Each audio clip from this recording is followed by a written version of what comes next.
The Michael Waddell Podcast is presented by Spandau Arms, in partnership with Folds of Honor and Spartan Magnaswitch System. Be sure to like and subscribe anywhere you get your podcasts. Where did you find the courage? Is that from that old, not many it's people not are hard. doing that. I just always tell myself, I just try to assess, like, am I doing something wrong? And I know when I'm doing something wrong. I've done a lot of wrong things in my life, that's for sure. I'll never brag about my own virtue because it's not warranted.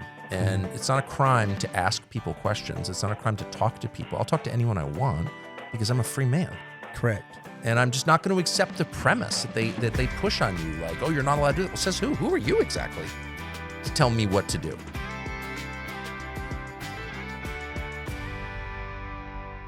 Tucker Carlson, thank you so much, Oh buddy, my for gosh, sitting down I'm with honored us. that you're here. Oh, this is awesome, man. I Thank love you. it here. Obviously, I've watched most all of everything you've done, and Oh, so thank to you. have a chance to sit down and talk to you, and it's actually kind of awkward for me. This is kind of like, I don't know, interviewing or talking to the master interviewer. This Not is much like, of a master interviewer. I'm a master of dumb questions. That's I my don't know secret. about that, but man, thank you so much. Thank and you. It's really even great to know how much you love the outdoors and how you, I do. I mean, you participate every day. We're sitting here talking about propane refrigerators and how to get more off the grid. In the world of the grid, we're trying to get It's further my back. obsession. No, we're going through, because our bird season starts in a month. And so it's like always in the back of my mind. And I always try to have people up, and I have a lot of relatives, brother, sons-in-law, stuff like that, and that I like to hunt with. And so you want to get your camps ready before, and we're in this moment of rethinking, like, hey, maybe we're too reliant on propane for the lights, for the fridge, for the stove, for the hot water, and maybe we can. I hate electric anything, Right. because I hate electricity. That's why I have off-grid camps. However, the new technology is unbelievable. Correct. All the new generators. Honestly, the new generators, I hate to say it, some of the crap Chinese generators, I mean, it's unbelievable. And the battery banks, it used to be, wet batteries, you think they're going to explode if you light a cigarette near them. And then how does the inverter work? And I hate to say it, but these new, like, solid state, like the Jackery, it's just so easy. It's crazy town. Right. It's where Renaissance meets technology. It seems like that's the best place in the middle there. Kind of. I mean, Yeah. I feel like Al Gore saying this. I just want to take a hard stand against electricity. Do you know what I mean? Right. And like renewables, and I hate that stuff. In fact, our favorite camp has, gravity-fed shower where you literally just light a fire under the tank and then open the tap. I love that. But it's bonkers, the new technology. And it's light, so you can get it in. Right. Try to get a propane tank into a remote camp by boat. I mean, whoa. This ain't like you call into the propane truck to come refill it. Like an home, he can't. Unless he's got Oh, floods. no. Yeah. It's an all-day thing. Just to get to camp. Yeah. Well, yeah. And then Right. I had back surgery. And so it's like, and I'm 56. So you got to hire men, chain the tanks together, drag them across the lake. I'm not whining, but I mean, I can hire people to help, but I mean, but the point is, like, if you can get off that a little bit, it's a big thing. So that's like our obsession right now. I love it though, but I think that's where it is. We got all this technology, but when you think about even outdoors and hunting and fishing, it's all, in my opinion, which just as a country boy, I've often thought if P. Diddy was more worried about propane and how to get off the grid, he probably would have a lot less baby oil in his home. 100%. The question, the deep moral question, is Starlink. Yes. So last year, Derek, who's sitting right off camera, who helps run our studio, is a tech master, and Elon has this thing. I know Elon, and it's like, we should get Starlink at our fishing camp, which is very far away and super hard to get to and not near anything, and you could only go by water and all this stuff. So I was like, I don't want Starlink there. But then if you're there for a night or two, it's like, my wife's like, but you can't, whatever. I'm under pressure to do it. So I put it in, and then I'm like, okay, we're not going to use it. And then I have people up, good buddy of mine, actually from Fox, believe it or not, the one man at Fox who hunts. And he and his son came up for grouse season last year, grouse and ducks. And it's like after dinner, you're sitting around bullshitting by the wood stove and all this stuff. And I'm like, we got Starlink. Turned it on, and in like 10 minutes, the three of us are like on our phones. Just quit the conversation. Now you're all looking at the phone. 100%. And it's like, what's the point of having a hunting camp? Right. If you're texting in front of this is like backgammon, stories, cigars, like, hunting camp at night. Absolutely. It's like the best. I mean, it's the best. It's like the highlight of my year. I think about it all year. And we're texting. Right. You know what I mean? About politics and stuff. It's like, so anyway, I don't know why I'm whining to you about this, but it's like, it actually is a quandary. And so we have another camp that we're dealing with the propane with, and it's like, should we do that? I don't know. I really kind of wish that camp is very old. It always had a radio system to call in a seaplane, and we don't have that anymore. I don't even know who's got a radio that you could call, but I would love to return to something like that, where if there's an emergency, you can communicate, but otherwise you're not tempted to text about tariffs or something. Yes. You know what I mean? Yeah. But it's amazing how that electronics, once you have access, it draws you in. It's disgusting. It's funny. I'm always on my kids. My wife and I are talking, but we're just as guilty. We'll just get the kid off the tablet or playing his game. And then we're like, we're going to ride dirt bikes tomorrow. We're going to go shoot the guns. We're going to, 100%. And then next thing you know, we're sitting here and I'm catch myself. I'm scrolling, looking, laughing. It might be something innocent. It might be Stevie Ray Vaughan ripping a solo or something, but I'm still like, wait a minute, I'm doing exactly. Well, that's kind of it. You think that, the hazard of technology is porn or the dark web where they're selling meth or whatever, but actually it's the Stevie Ray Vaughan videos. It is.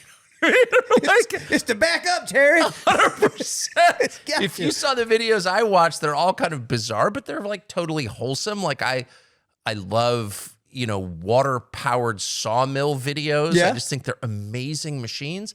And I'll spend an hour watching that. I did on a flight last week, and then I was like, how is that better than porn, actually? It totally pulls me out of the world. No, I'm serious. I agree. Into a fantasy. I ignore the people next to me. I'm sitting on a plane flying over Newfoundland coming from Europe, and I look out the window. I was like, that's the prettiest thing I've ever seen. And then I'm back to my stupid videos. I do it all the time. Right? It's a life ender. I was in Utah. We were hunting mule deer, spot and stalk. And I caught myself getting anxious when I didn't have service at the top of the mountain. I'm going higher and higher just to try to get a bar. And like, wait a minute, what am I doing? Exactly. Just, and I don't even know why I want to have service, because I'm looking at the most gorgeous habitat. And the whole point of being there is to be there. To remove yourself. Right.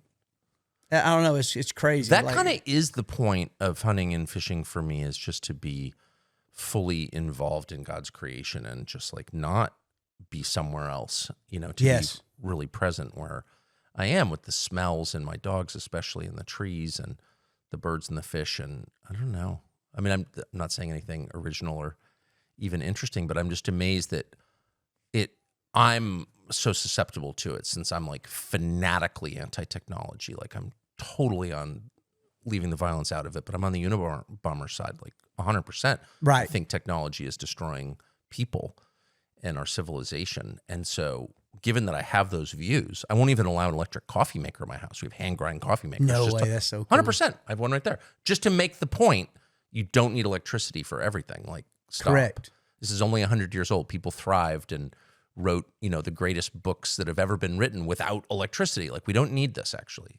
That's the point I'm always trying to make to everyone around me, and they all think I'm crazy. So even with my views, which are extreme by modern standards, I'm like texting on a hunting trip. Right. Yeah. It's so much more seductive than drugs or cigarettes or anything that. I think you're exactly right. 100%. I don't think people I've been think sober about that for as 25 years. No problem. I don't even think about it. Right. Could you go off your cell for 25 years? Could you not text for 25 years? It would be difficult. Right. It'd be almost impossible. Exactly. Just leave it on the nightstand. Have you ever left your phone, or you come just to go to the cafe to eat or something and meet a friend, and you're almost anxious because I forgot my phone. Oh, yeah. It's laying on the end table. Oh, and yeah. It's almost like you lost. It's worse than leaving your wallet. I completely agree. It's one thing I love about Orthodox Judaism. Just that they're fanatical about the Sabbath, and which God created, and for a reason. It's like, why would God command you not to work just one day? It's like, who needs to be commanded not to work? Well, actually, all of us. Correct. Yes. Yeah, we don't have them in our bedroom, so that's like one minor win. That's smart. In my family. That's smart. I catch ourselves. We'll have them in the bedroom, and next thing you know, it might be something, a different little bit of addiction. Might be watch a series that you might want to watch with your wife, and next thing you know, you sit there and you text the family back, or 100%. maybe then you scroll a little bit, and next thing you know, it's an hour into the night. and if you have been busy all day and working, it's 10:30. You're ready to go to sleep. And you're like, we didn't even watch our show, possibly sitting in the living room. Totally. And it cuts against the real purposes of the bedroom, which do not include texting. Exactly. Do not. That should be a sign over everybody's bedroom. That's not what it's for. Exactly. That's not what this room is for. Let's stick to the original purpose, okay? Well, it goes without saying too, Tucker, and that's what I've admired the most about you, because if you look at what all you've done, especially in journalism, and the amount of people you've had a chance to sit down and talk to, people might ask you, like, where do you get your sanity? Well, obviously, I would, if you pay attention, it's obviously your family, the good Lord, but then the outdoors is almost like, I always called it's our form of antidepressing and Prozac. It's a rejuvenation. I think it seems like a lot of people in the city, and even some of these people you meet, whether you want to call them celebrities or entertainers, it's like that part is removed from their life, and you can tell that that's the void they're missing. Maybe if they don't want to hunt and fish, but at least just sitting on the mountain and watching, the good Lord's universe wake up. Yes. I mean, I couldn't agree more. I don't want to judge anyone else, but the idea of not being outside is hell. I mean, it's one of the main reasons I obey the law. I don't want to be locked in a cage away from trees at all. And, I've really made an affirmative effort to build that into my life every single day. It's one of the reasons I take a sauna every day, because it gets me outside. Mm-hmm. I wake up early, 5 or 6. First thing I do is go to the wood pile, cut my wood for the sauna, split it, and then take it to the sauna. I always go barefoot no matter what the weather. Nice. And then I build the sauna, water everything. That takes me like a half an hour outside. And then I go back and have a cup of coffee and read for an hour. But the point is, I get my nature time immediately, no matter what. Yes. It's just built in. That's the first thing I do. And our sauna is right next to a pond. So the beaver always slaps his tail at me every single morning. He looks at me. Beavers are just grouchy animals. They're amazing animals, but they're really unpleasant. I agree. Just personally unpleasant. It's weird that they all live together, and then we have this giant beaver house, like the size of a school bus, like right next to my sauna. And he looks at me in this kind of menacing way, like slap, like that. And then he knows you. He sees you every morning. 100%. Probably the same beaver. And then there are all the ducks, and they're little fussy little ducks. Yeah. Ducks, every duck is like a little gay caterer. He's just kind of walking, shaking his tail. They're just fussy. And I look at them, and it's just an awesome, vitally important. I mean, I'm not doing anything. I'm building a fire in a wood stove. It's like not that impressive. I haven't actually achieved anything, but if I don't get to do that, like if I'm traveling, it actually drives me crazy. Something's missing. Like you didn't get 100%, because if you don't do that, what do you do when you first wake up? You get right on your phone. Right. And I don't touch I'm afraid of my phone first thing. It's like I don't want it. So I really try, and I do it. I achieve it almost every single day, including this morning. I do my stuff. I usually read the New Testament in the morning, and then I get to my phone. Yeah. But I just think but it's first nature. And try to notice stuff. And that's why I like hunting and fishing, because it forces you to notice nature. You have to pay attention to it. Close attention. Right. Like, how is the water flowing over those rocks? Like, of course, there's food washing into that pool, so there's going to be a trout at the head of it, probably one at the tail. I love to catch trout. I love trout. I think they're beautiful, brook trout especially. Also salmon. I mean, I just like fish. But it's not even about that, really. It's about being forced out of my own head, out of my own stupid concerns, into God's creation, and just, you have to pay attention. Oh, no doubt. And I think I was raised up very rural, very country. I mean, I tell a lot of people we didn't have heating and air in our house, wood burning stove. Oh. And I was, I graduated high school in 91, so we're not that far apart in age. And how was the wood stove? It was amazing. They're the best. I remember getting up and being so cold, and my mom would like always, we'd jump up and build a fire, and she wanted that wood rack, stacked to the ceiling right there where we had the little stove. And it was amazing. Did it heat well? Oh my, it heated the whole house. Of course. It was amazing. I mean, and even in the summer, I remember, we lived in Georgia. It was so hot, but you had the windows and box fans in the windows, and I never remember being unpleasant. It's like you was used to it, and we spent so much time on the front porch talking, My papa, he died when I was 12, but it's just amazing looking back on that rural area. So I remember. You had no AC though. No AC. And that was way tougher in Georgia than obviously having AC is not good for you. It can't be. I saw something, maybe it was Gary Brecka or somebody talking about that the other day. Oh, the recirculated air, just constant. Disgusting.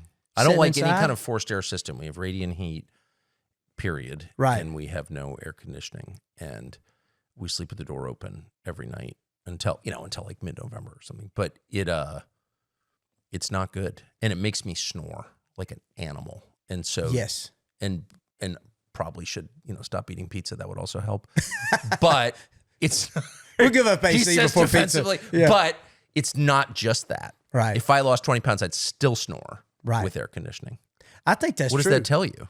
That it's not healthy. It's not healthy. It can't be. That recirculated, recanned air can't be disgusting. Healthy. Yeah. And you think about it now, we were remodeling our office at home. I've noticed now, pay attention, if you go to buy a new window, some of the better windows, they don't come with screens. Like you have to order a lot of times. Because they don't open. Because they're not made to open. You don't think about a window. You can open a lot of them, but they don't have a screen. How many times up here, it's so fresh and pure smelling, and you could literally just open the windows. Yeah, I can't. It might get a little chilly at night, but it's nice, Well, that's why you have dogs in the bed, and there's a reason.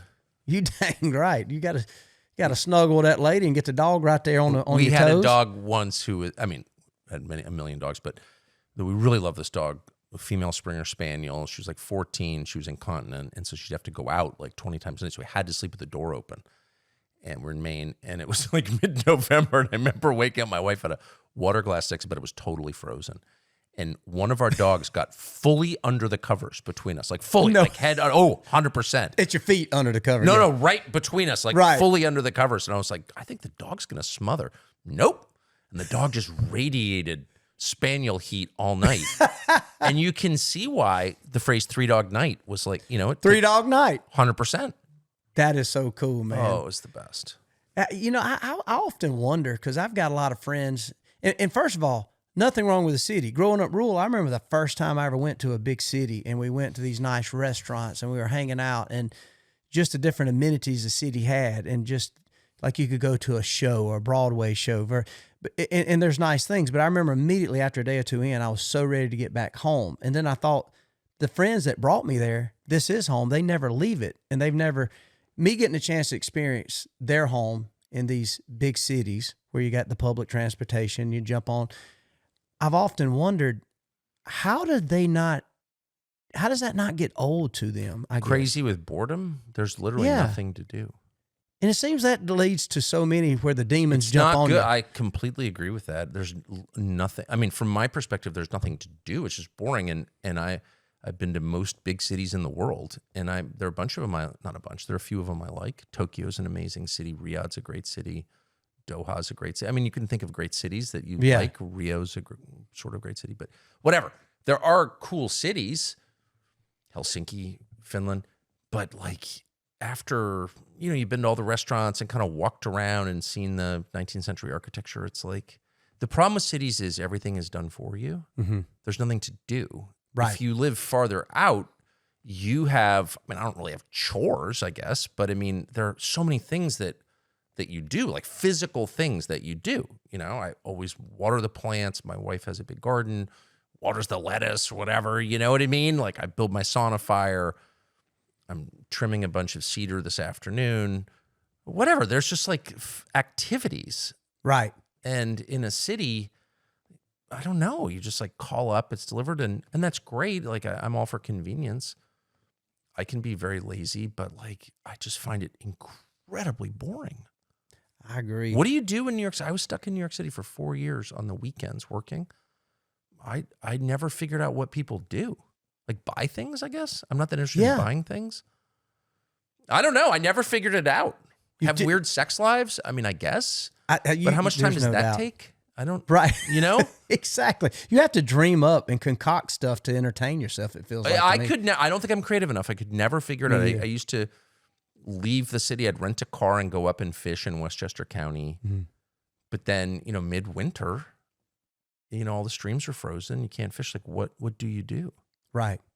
It seems too, the big cities, you see, that's where the big whether it's socialism or communism, it thrives. Maybe it's because they got all this service that where a lot of times you see most of the conservatives live out in the country where they are used to splitting their own wood. They are used to going and not only, in most cases, all my friends, they don't even buy a lot of firewood. They go cut it themselves. Right. And they know the difference in an oak tree, a hickory tree, and a sweet gum and what makes a good bed of coals. I remember my dad, that was always a big thing. 100%. Look at them boys, they from the city. He said, they done got a load of sweet gum. Hell, they ain't even going to warm the house with that. And it's funny how you learn the trees and everything. I don't know. I learned the hard way one year.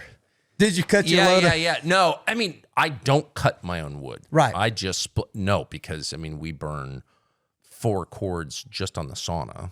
A cord, at least here, a cord is 4x4x8, so it's a lot of wood, and it has to be seasoned for a year or two, whatever. No. I have a guy who we love who works for us, cuts it. He cuts like 16 or 20 cords a year off his land. Yeah. And that is that's a whole job. That's like a lot of his life is doing that, and I don't do that. No, I just take my hat.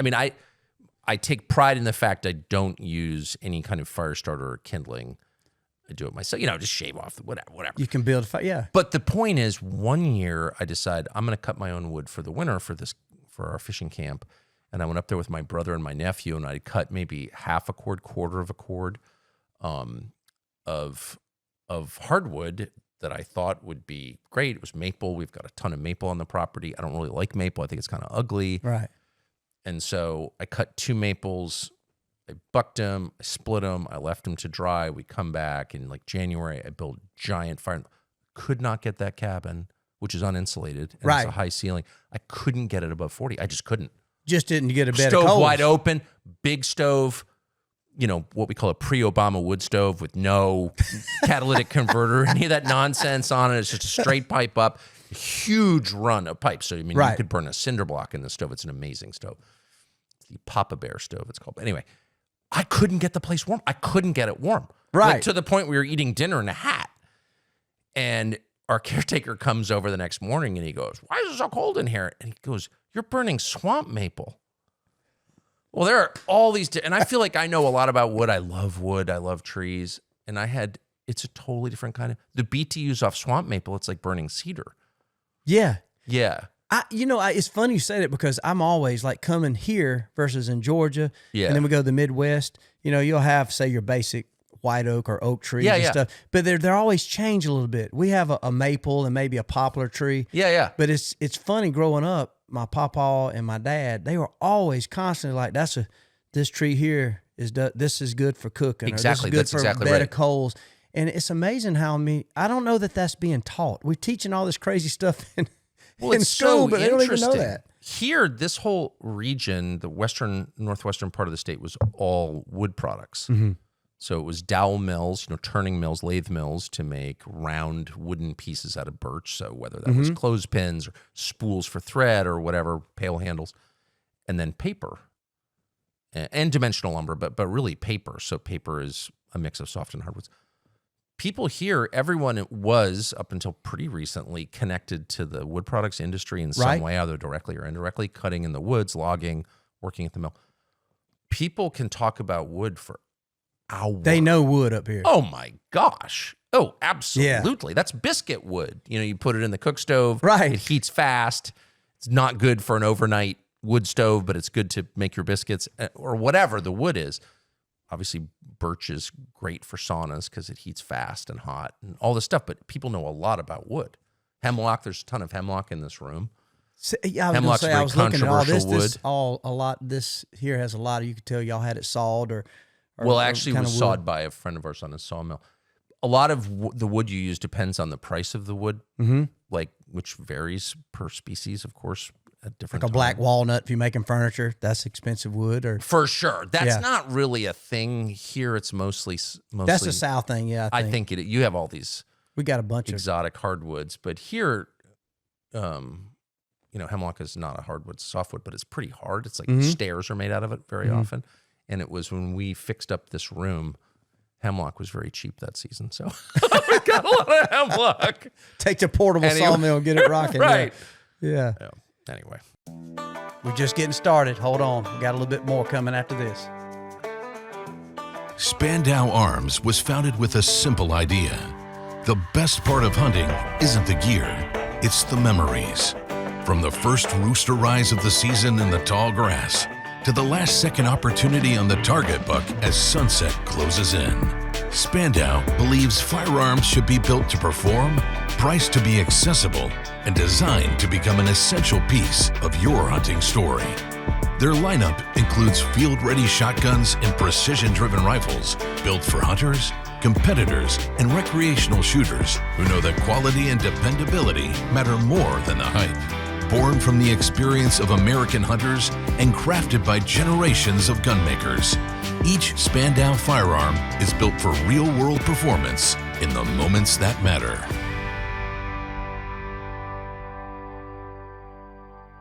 It is crazy, though. You know, sitting here talking about wood, I find it fascinating because there is an education there, just on something simple as wood, you know, sawmill wood or cooking wood or heating your home. Again, I think there's such an ignorance. Wood is the center of everything. Absolutely. I mean, what is the Garden of Eden? There's a river running through it, according to Genesis 2, and it's filled with trees. Right. All through the entire Bible, from beginning to end, there's a discussion of different species of trees. And God's super specific about, what do you build the temple out of? Well, it's got to be cedar from Lebanon. That's true. He's very precise about it. Like, trees are the center of life, the tree of life. Even the Ark of the Covenant. 100%. There was a certain particular wood that had to be built out of. Definitely. Yeah. Very specific. Right. And all human experience revolves around trees. They're living things. By the way, they communicate with each other. Trees are amazing. I was salmon fishing in Norway last week with my kids, and I'd never been to Norway.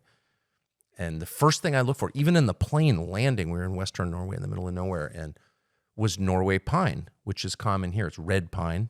We have it all over our property. So very similar to the red pine you see here. That's what they had in Norway, or a little different? Well, they have no Norway pine in Norway because it's not from Norway. No, I was wondering imported pine. They have Scots pine everywhere. I'm like, Yeah. and I love Scots pine, and I was like, Right. that looks like Scots pine. It is big in the UK and of course Scotland. But I'm looking, I said, where's the Norway pine? And they're like, what? I said, Norway pine. They're like, I Right. don't know what that is. So I look it up on Wikipedia. It's from Minnesota. Are you serious? It has nothing to do with Norway. It's kind of a shitty wood, actually. I've always been opposed to Norway pine. Right. My whole life. The state tree of Maine is the white pine, the eastern white pine, which is this incredibly majestic, dominant tree, a lot of straight grain, not free wood. Like, it's a pretty famous wood. Right. Easy to work with and just absolutely beautiful. And the tree itself just dominates the forest. You'd be walking through the forest here. This is the largest forest in the United States, by the way. Most people don't know that. Bigger than any Here forest. in Maine. It's the largest forest in the United States. Wow. Including Alaska. I didn't know that. Yeah. I didn't. Most people don't. It's an incredible, incredible thing. But you're walking through it and you see like a clearing up ahead, like light coming through, and that's a white pine. So you'll be like spruce, fir, birch, popple, all this stuff. But the white pine is so dominant here that all the other trees are like, whoa, there's a white pine. Like, back off a little bit. I'm serious. They're so big. And if you look at the ridge line of any elevation in this part of Maine, the white pine just dominate. Like, you'll just look, at half a mile and you look at the top of the ridge and it's just, oh, there's white pine. And they just dominate over everything. Yeah. And the red pine is just a little bit cheesy. Yeah. And if the wood sits on the ground for more than like a week, it just becomes pulp. It's just like crap wood. And so I was thrilled that Norway has no Norway pine. I would have never known when that. I suggested I've heard, that they had red pine. Yeah, that's crazy. Back at the house, again, we're talking about wood. I'm sure a lot of the journalists you work with in the big cities, they talked about wood all the time and fly fishing. I used to think that my wife is also a tree person. She like sends me pictures of trees all the time. She'll be like walking with the dogs and she'll like get her and take a picture of the canopy and just text it to me with no comment. I used to be sort of embarrassed that I was interested in trees, but then it's like, why is that embarrassing? Dude, it's fun. I can't believe it. I mean, and all the things to talk about, I too, I love trees. Yes. And again, going back to my pawpaw, like we had in the South, we had obviously white oak, red oaks. Then you had those soft trees that were easy, like the sweet gums, they made a lot of cross ties out of. Are they pretty durable? They're pretty durable, but they're hardwood. They don't burn good. That would be the kind of wood if you burn, you would never heat up your house. It would burn, but it don't split good. if you ever want to get a freaking P90X exercise, just try to split some sweet gum with them all. You'll be out there all I hate day. That more than Dude, anything. but you get, trying to split twisted knotty wood. That'll make you lose your religion. That's when you're on the Sabbath after a good church sermon, you're out there cussing, trying to split some bad wood. But I remember little things. I remember my pawpaw, he would take a little piece of sweet gum limb and he always made a toothpick out of it. And later, he passed away when I was 12, but they would chew that. And he said that sweet gum was a good for for fresh breath. He said it was good for curing a headache. Really? And all those things. And I'm so mad. I mean, of course, you can go on a deep dive, again, get on electronics, but I'm so mad now that knowing that didn't mean a lot to me. It stuck with me. But he would a lot of times have a little toothpick, sweet gum. He'd be chewing on it. And he said, no, he stuttered real bad. No. He called me blue boy because I was the first blue-eyed grand youngin'. And he would chew on that sweet gum twig.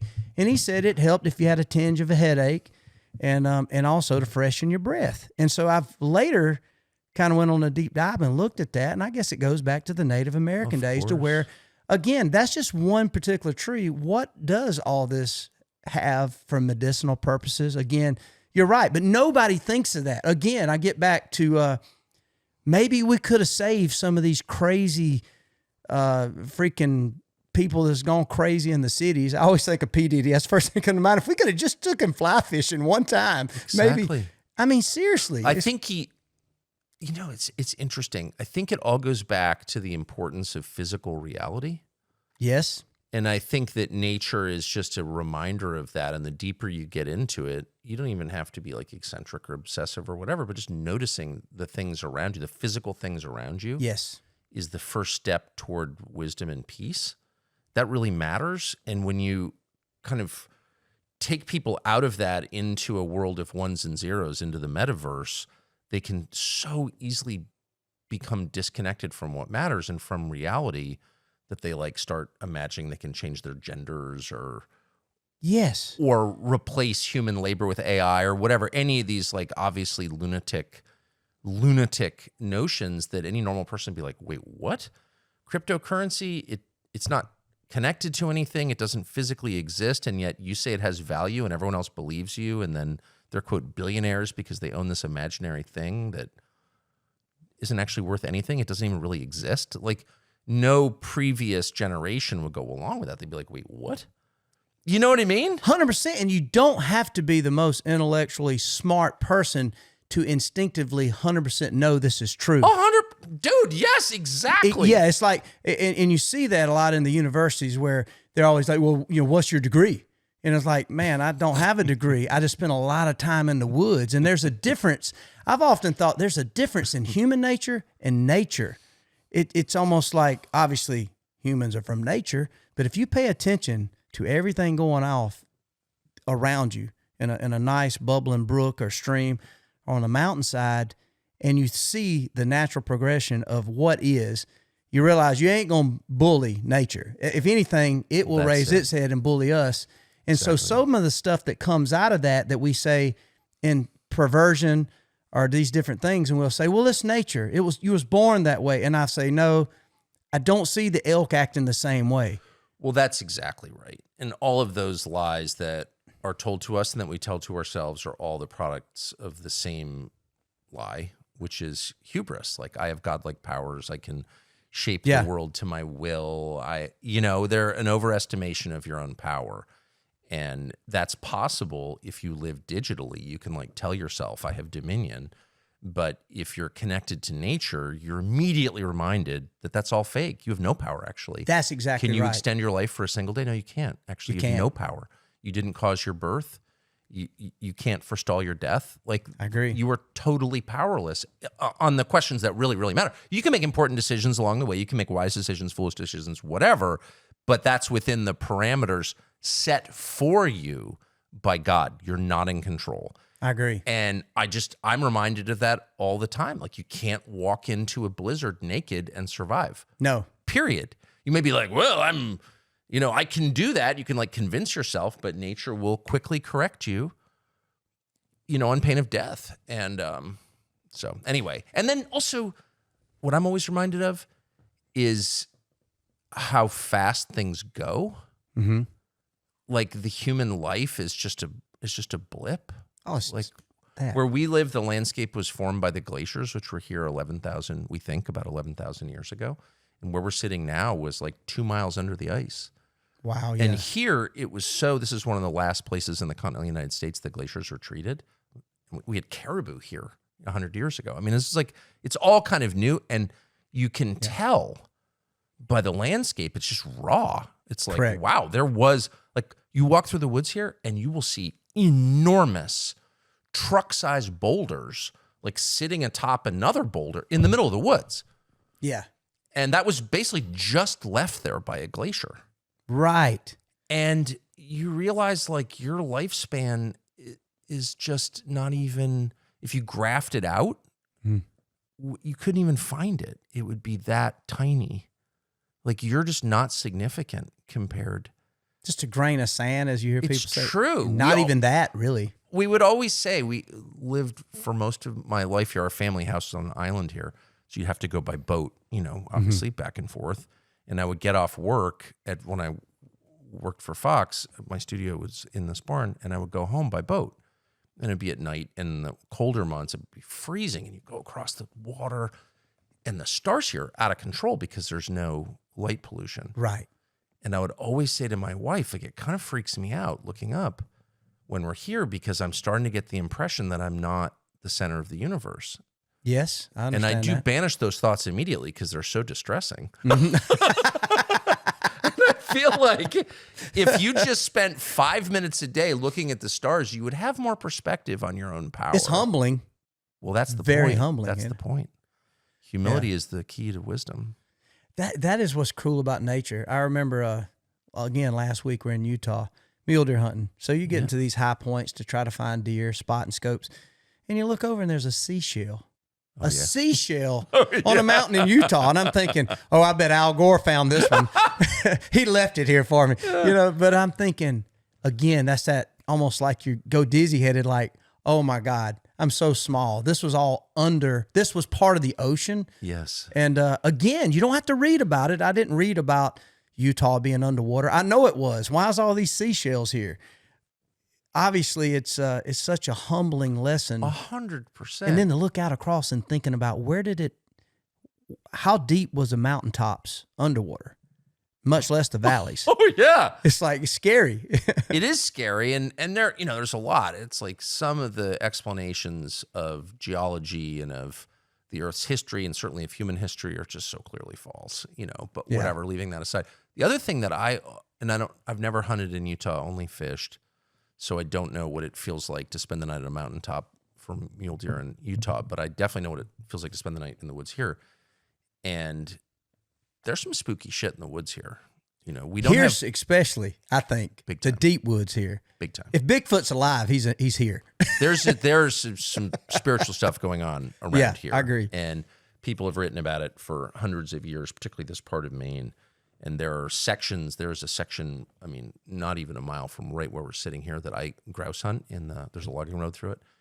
And it's one of the most beautiful stretches you've ever seen of river. And it's insane, actually. Wow. The river has cut these incredible pools and waterfalls through the woods. And there's not one person there. I've never in my lifetime seen a person there. I'm not even sure who owns it. I've asked many times. I've never gotten an answer to who owns this land. Mm-hmm. And it's big. This river's miles long, not one person. And every time I hunt there, I get, these weird feelings. Like, I want to get the hell out of here, but I know that there are grouse in here and this is so beautiful. But anyway, bottom line is that stretch of river has been considered haunted. Really? Yes. I've actually done a deep dive on it over the last 10 years. I found a piece in Field and Stream from 1929, like 100 years ago, by a guy who spent the night on that stretch of river and said that he's the only person who would do it because it was widely regarded as dangerous, spiritually dangerous, that none of the Passamaquoddy Indians would ever do that. And I don't really know what any of this means because I don't really understand anything, but I just know, having spent a lot of time in the woods here, there's some very heavy stuff going on. We have no poisonous snakes. You're not going to get killed by a black bear. They're not aggressive. There are really no threats in the woods here. Right. But there's a massive threat in the woods here. But it's a feeling. You can I know. feel it. I get gosh. it. I totally understand Yes. it. And it's not like off deliverance. You're not worried about a banjo. No, it's nothing like that. No, the Maine people are the most peaceable people in the world. Like they are not friendly at all, but they're like really kind. And they definitely, the default in this state is we do not bother other people. Right. I could walk the convenience store down the road in a pink thong underwear Nobody cares. outfit and a cape, and no one would say one word to me. Not one word. Just kind of look at me and turn away. Like, they'd talk about it for sure, but they would never confront me. Is that what you would consider a rollicker? That's what Patrick is. Look, a rollicker going down. I don't know what a rollicker is, but I heard the lingo here already. Oh, there's a lot of lingo here. I don't know. This is probably G-rated. I'm not going to use. There's a lot of profanity in the state. No, it's fine. But anyway, no, it's not the people. You're never going to be bothered by anybody here ever. There's none of that. No, there's something else going on. Mm-hmm. And my dogs, a couple of times, I've had a couple dogs freak out on me in the woods at night here, and really freak out. And you tell yourself, oh, it's probably coyotes or a moose. Moose are actually dangerous for dogs, but I don't think that's what it is. I don't know what is going on, but any honest person who spent time in the Maine woods at night will tell you there's something up there. I'm not afraid at all of the woods at all. Of course, I mean, I choose to be in them every day, but there's something going on, and there are tons of accounts of it. Yeah. From the early white settlers here, from the Passamaquoddy, the Native American tribe. Yeah, exactly. And it's just interesting. And only in the woods. I've never felt that way in like downtown DC or. I agree. Well, it's a different feeling. Like you might think a walk down a back alley in DC, and you might have a little afraid, but it is of a human being. 100%. Where if you're on a river late at night, it's not, and everybody asks me, man, are you scared of black bears, brown bears? No. I'm not. I'm not either. Because in my mind, I'm thinking, okay. You're armed. Maybe in my mind, I'm alpha, and I'm thinking I can handle this 30-06 or 300 mag. Exactly, I'm good. Right. But it's a spirit and something that you can't explain. It's a certain peace and unsettling at the same time. Do you know it's a weird feeling? You're one of the only people I've ever known to say that. The other weird thing is I know a lot of people who have similar interests and hobbies, of course. And I've never heard anybody else, except my brother always talks about it. But I've never heard anybody else say it. Nobody mentions it here. Really? Ever. No. Nobody I know mentions exactly. it. Like, some people might think that maybe we've been smoking the Black Africa and just kind of going into our hippie trip. But no, it's not. It's nothing to do with the rubies and the gemstones. We don't wear those necklaces. Oh, no. It is a deep connection that you can't explain. Oh, and I'm telling you, I felt it in the woods. 100%. And I've, of course, felt God very often in the woods. I do too. That's why I love the woods. And I do. I guess in general, I feel like the separation, the veil, the membrane between this world and the spiritual world is thinner in the woods. Like I agree. You walk into a clearing, the sun's coming down through the trees, and you're like, oh, God created this. Thank you, God. And then there are other moments where you just feel deep, like terrifying menace. Yes. Yes. I was snowshoeing I used to come up in the winter, be in Florida in the winter, come up here, spend a week hosting my show for Fox, and stay at our fishing camp. And it's probably, I don't know how far it is, half mile or something, snowshoe into the cabin from the road. And I remember walking in, one night it was like 10 o'clock at night, and in the wintertime here, the snow is so bright with the moon, that's like you don't need a flashlight. Just walk around. Yeah, it's wonderful. And man, I was midway down this path on my property that we've had for many years. I know every inch of it. And all of a sudden I had this feeling like, oh my gosh. Like it was pure terror. It came out of nowhere on land, on a path I cut. So it's not like I'm in some random piece of wood. Do you know what I mean? Like I know exactly where I am. It's my cabin. Right. You're not lost. Yeah. The opposite of lost. Right. And it's not even dark. And I'm like, I felt like I was going to freak out. I had to get a hold of myself. Like, don't be a little girl. Like, settle down. Yeah. What is that? It is unbelievable, but I've never had any of that sensation in any city. Not even going to the little small dollar store. It's only... That's just disgust, that feeling. Yeah, all the shit's made in China. Get out. Get out. But it's a different feeling, yeah. By the way, I've never found anything there that costs just $1. But anyway, with that feeling, I don't know. But it's like I don't know. I always come and when it comes to the Bible, I know a lot of scripture. I can't even repeat the book sometimes, but like, be still, know there's God. Yes. That happens every single time. I agree. Or and it also reminds me of the scripture of, it's not flesh and blood that we fight against. It's the workers of evil rulers and powers of those dark spirits. So I forget. It's Ephesians. It's Ephesians. There's a 4570 lever rifle over that sink right there hanging on the wall, and it has that Ephesians quote engraved on the side of it. That scripture comes alive. Are you kidding me? Someone gave it to me. Daryl Cooper, who's a good friend of mine, is a historian, podcaster, sent that rifle to me. This is like a Step Brothers. Remember Step Brothers? Like, who's your favorite actor? No, I love that. I love that verse, and so does he, because it's true. It is true. Yeah, it is true. And to me, those go together. It's like you can feel. I completely feel that that's real, and a lot of times you don't feel that spiritual movement until you get out into nature. Oh yeah, where I feel like everything can just flow better. The wind, there's a reason breeze, that I love cedar. I'm like obsessed with cedar because it's the interior of my saunas or cedar. I really, the smell of it really too. believe in sauna. Yeah. And we have a couple cedar stands, which is not that common here. It's always near water. And so, but my low grade carpentry skills like limit me to making cedar crosses. So I make a lot of cedar crosses. Cool. And so, but I keep a cedar cross over my bed in every cabin. Do you really? I do. You guys can show you. I love it. I do. Yeah. I don't know. I'm not like a superstitious Roman Catholic or anything. I don't know. It's not the culture I'm from, but I do that. I'm the same way. I'm not overly superstitious. Now, I will catch myself, though, if I'm in a situation, feel uncomfortable, I kind of want to see a cross nearby. Or I can't say that I've never been hunting and maybe I tried a different hat and I'm not. Yeah. And I'm like, I'm not seeing anything. I'm going to go back to my lucky hat or same probably fly fishing or this fly, just the best fly I got, I think. But I'm going to go back to this one, I don't know. Oh, on the fly question? Yeah. Oh, like superstition. I'm like a lunatic on that subject. I tie flies. I love fly tying. So, and I've tied for years and I tie for a couple other people. And so I have, it's February, you're sitting, ready for the season. 100%. So my wife will be reading and I'll just be tying flies. And so I have endless variations of trout flies, endless, and salmon flies, endless. But when it actually comes down to it, I use like 3 flies, and they're all flies that have caught me fish in years past. And I can remember, like, I was fishing here and I remember this pool and I put that fly on and this massive trout or salmon hit the fly, and like it's embedded in my brain. So when I'm under stress, like if they're not hitting, I'm like, that fly will work. And I have total confidence in the fly. It's like crazy.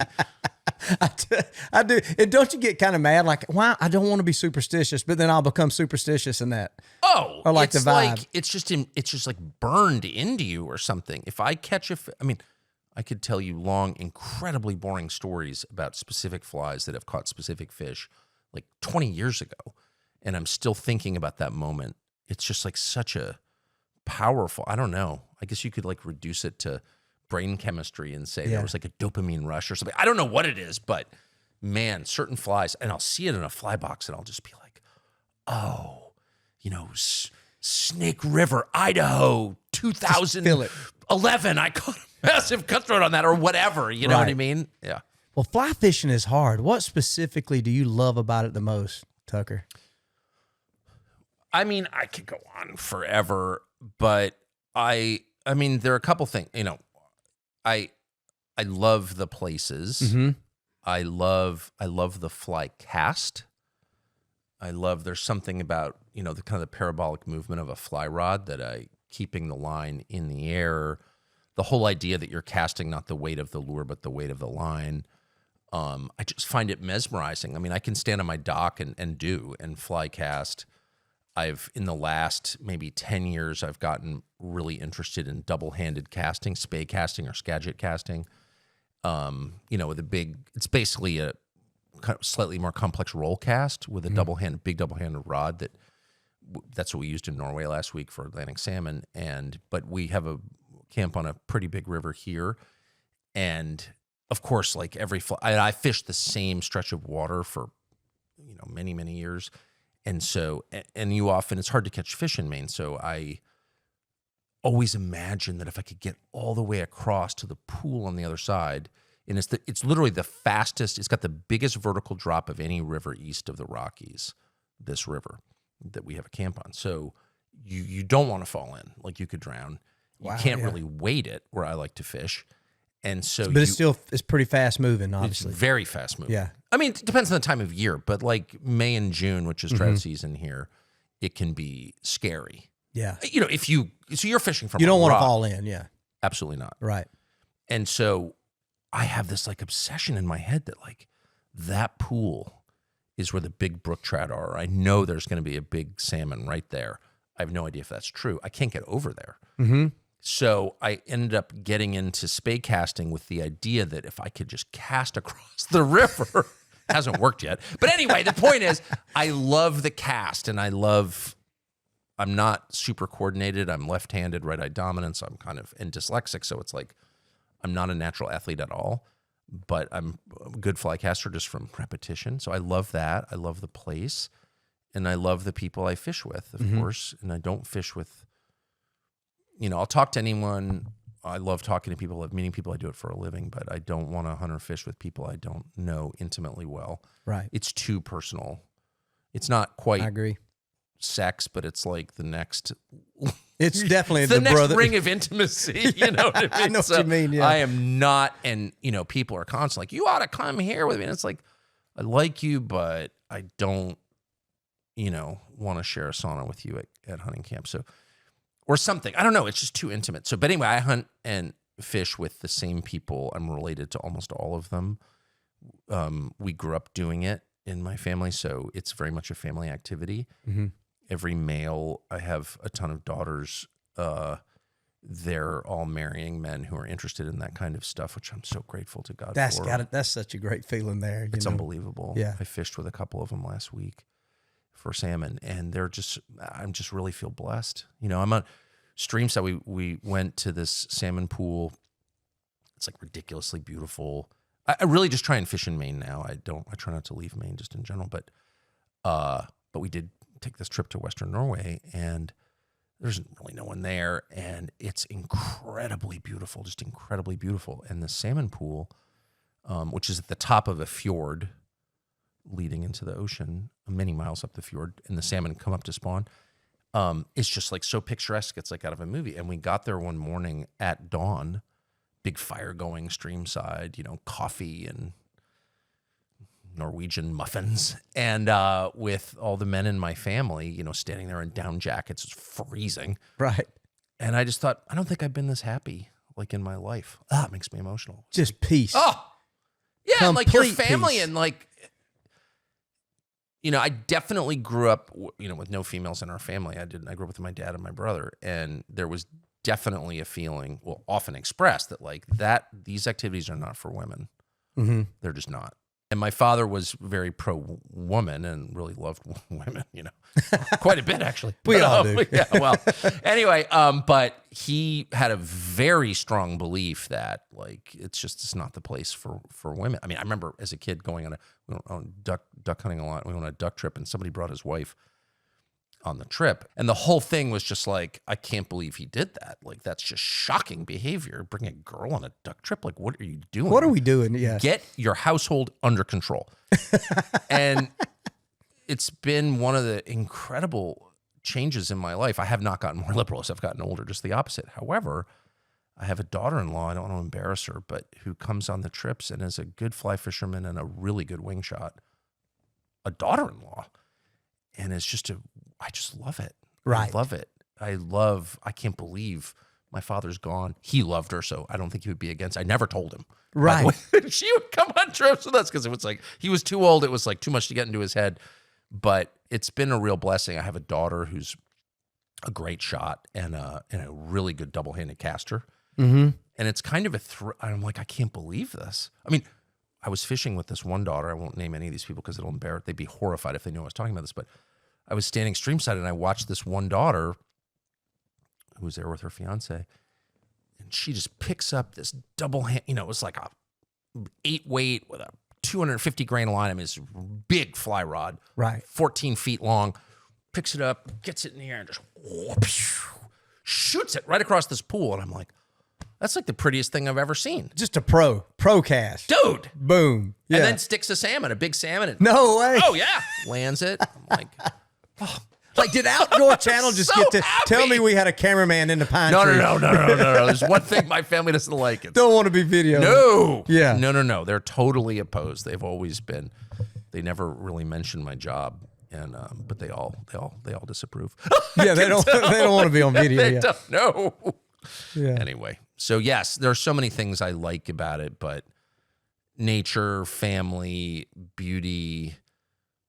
I mean, it's, the struggle for me is not to become like a total lunatic about it and Right. like neglect my duties, which are real. I mean, I'm the head of a really big family, and I like have things I need to do, just like everybody does. But I could, and I think you ask any middle-aged man who likes nature, like, what do you dream about before you go to bed?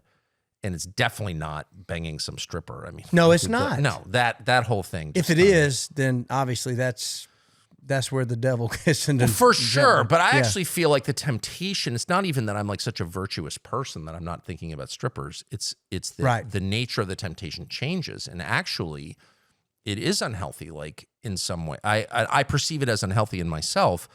Like sometimes I'll be sitting, there'll be a lot going on, or I'll be looking at the continued degradation of Western civilization, and it really weighs on me. And I'll be like, I just want to go to my camp for the winter alone, obviously with my spaniels. So not really alone, but just me and my dogs. And like, how much food would I need to like, because make you it. can't get there. Actually, in the winter is literally not possible without a helicopter to get there in the winter. So I was like, what would it be like? And I fantasized about this a lot. And that's like a kind of bad escapism, I think. I understand. Do you know what I'm talking about? I do know what you're saying. Yeah. And there's to a degree, you're right. That thought, you can go too far with it. In one way, it can also be, for me, like if you think about, especially the Western world now, we're always trying to figure out, what'd you make last year? What is that? What you got this? It's all about these material things that you can put your hands around in the world. And pretty much what we've been talking about is the spiritual part of the outdoors and nature and fly fishing.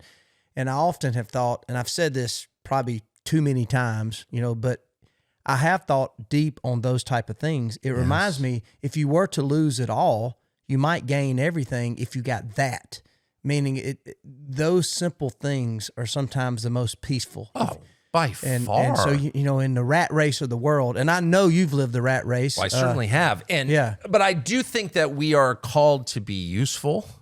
Correct. In this world. It's not just about us. We have duties, and we're not here for very long. And I do think, this is like my, Yankee Protestant culture upbringing, but like we have a duty to like try to make things a little bit better or something. It's not just about us and feeling peaceful and happy. Like we should engage. You got to engage. And by the way, other people are the point of life. It's not, solitude has its place. I really prize it, as I've said, but I also think like, being with other people, helping other people, listening to other people, those are really important things. And I found myself in late June, there was all this stuff going on with Iran, and I had been, on the periphery of it, but pretty intensely on the periphery of it. And I was very distressed by what was happening. It was just not what I wanted at all. And I was feeling very sad about it. And man, the next thing you know, I just cleared my calendar. I got those spaniels, and I went up and I found myself alone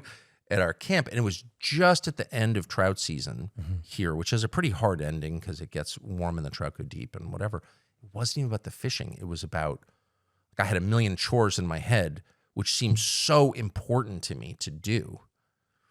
Build something I needed to build and fix that and do that and move this here and trim these trees or whatever I was doing. And I became so obsessed with it. And I spent 2 days up at my camp by myself eating, the crap food that I eat when I'm by myself in the woods, which is just like cheese and crackers. And, but I was like so desperate to do all these things that I'm like, why am I acting like this? Because I was running away from escaping. I was escaping. That's exactly right. I heard it was a country artist I was talking to the other day, and he said that he's an extrovert that gets his refuel and power through introversion. Totally. And I feel like that's it. And you said something, Tucker, and I don't know there's a handful of right now modern day, where there's podcast journalism that's doing this, that you're right. There's a part of solitude that when times get tough, you just want to go off on this deserted island or riverbank and just, make your bear Well, stew. I mean, it's a pattern, particularly in men. Your wife's pissed at you. You're not exactly sure why. True. Well, true. Of course. I don't know what I did. No. Yeah. And she'll never tell you because she doesn't even really know, probably. And so what that moment requires is engagement from you and patience from you. And you need to sit and say, I can tell something's wrong. Whatever you're saying is wrong is not really what's wrong. So let's just sit and talk and figure it out. And that is the basis of a happy marriage, that process right there, in my opinion. And every man's instinct is like, she's crazy. I'm leaving. I can't deal with this. I've got things to do, whether it's play with my kids or go to work or people golf. In my case, it's, I want to run away to my camp and, perfect my Skagit cast or whatever. But it's the same instinct, which is to run from complicated, hard things. And I don't ever want my love of the outdoors to become an excuse to run away from things that I have an obligation to solve, to engage with, to tangle with sometimes. And I was just, so anyway, and by the way, I will say of that trip that I'm still thinking about, like, why did I do that? It was more like desperate than anything else. It wasn't like, oh man, I really want to just enjoy the beauty up here. It was like, no, I've got things to do. And I was like, I didn't even eat. I worked for like 12 hours. I can't even remember what I cleaned out the workshop. Is that kind of thing? Like, we have all these dead paint cans and no one moves any shit out of here. And it was like that, it was like kind of crazy actually. And so you have to address the issue, because the goal is peace and perspective, happy relationship with the people around you, knowledge of God, service to God. It's like, what the goal is, and you can't use that stuff, hunting and fishing, as a way to run away. And I will say that the most intense hunters and fishermen that I know are all kind of crazy. I agree. Yeah. Eccentric in the way that they're running from from something. There's no doubt about it. My son once said that my son is like a very intense hunter and fisherman, and really good.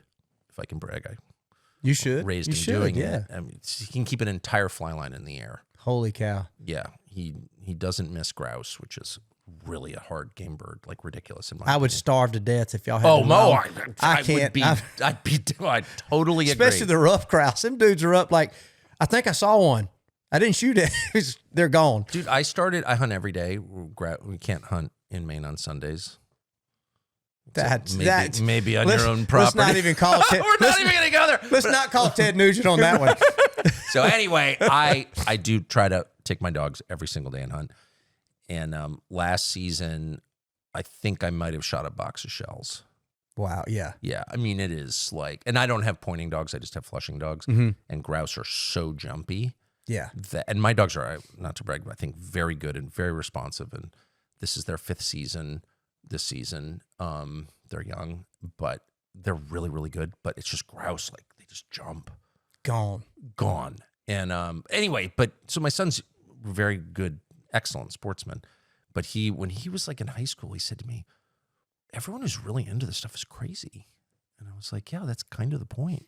Right. Right? Exactly. Find a healthy outlet. Exactly. For the turmoil within. We're going to stop for a quick break, but please don't go anywhere. We got so much to come. Spandau Arms was founded with a simple idea. The best part of hunting isn't the gear, it's the memories. From the first rooster rise of the season in the tall grass to the last second opportunity on the target buck as sunset closes in.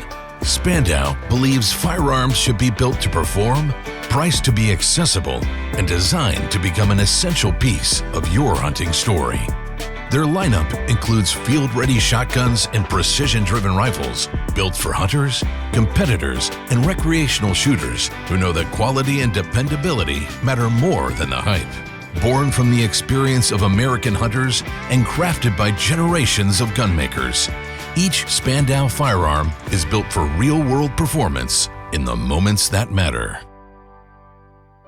A wingman flies close with unwavering dedication. At Folds of Honor, a wingman stands with families of America's fallen or disabled heroes. The burial flag given to their grieving family is folded 13 times. As a wingman, your $13 monthly donation provides scholarships to their spouses and children. 13 folds, $13. Become a wingman. Join today at foldsofhonor.org.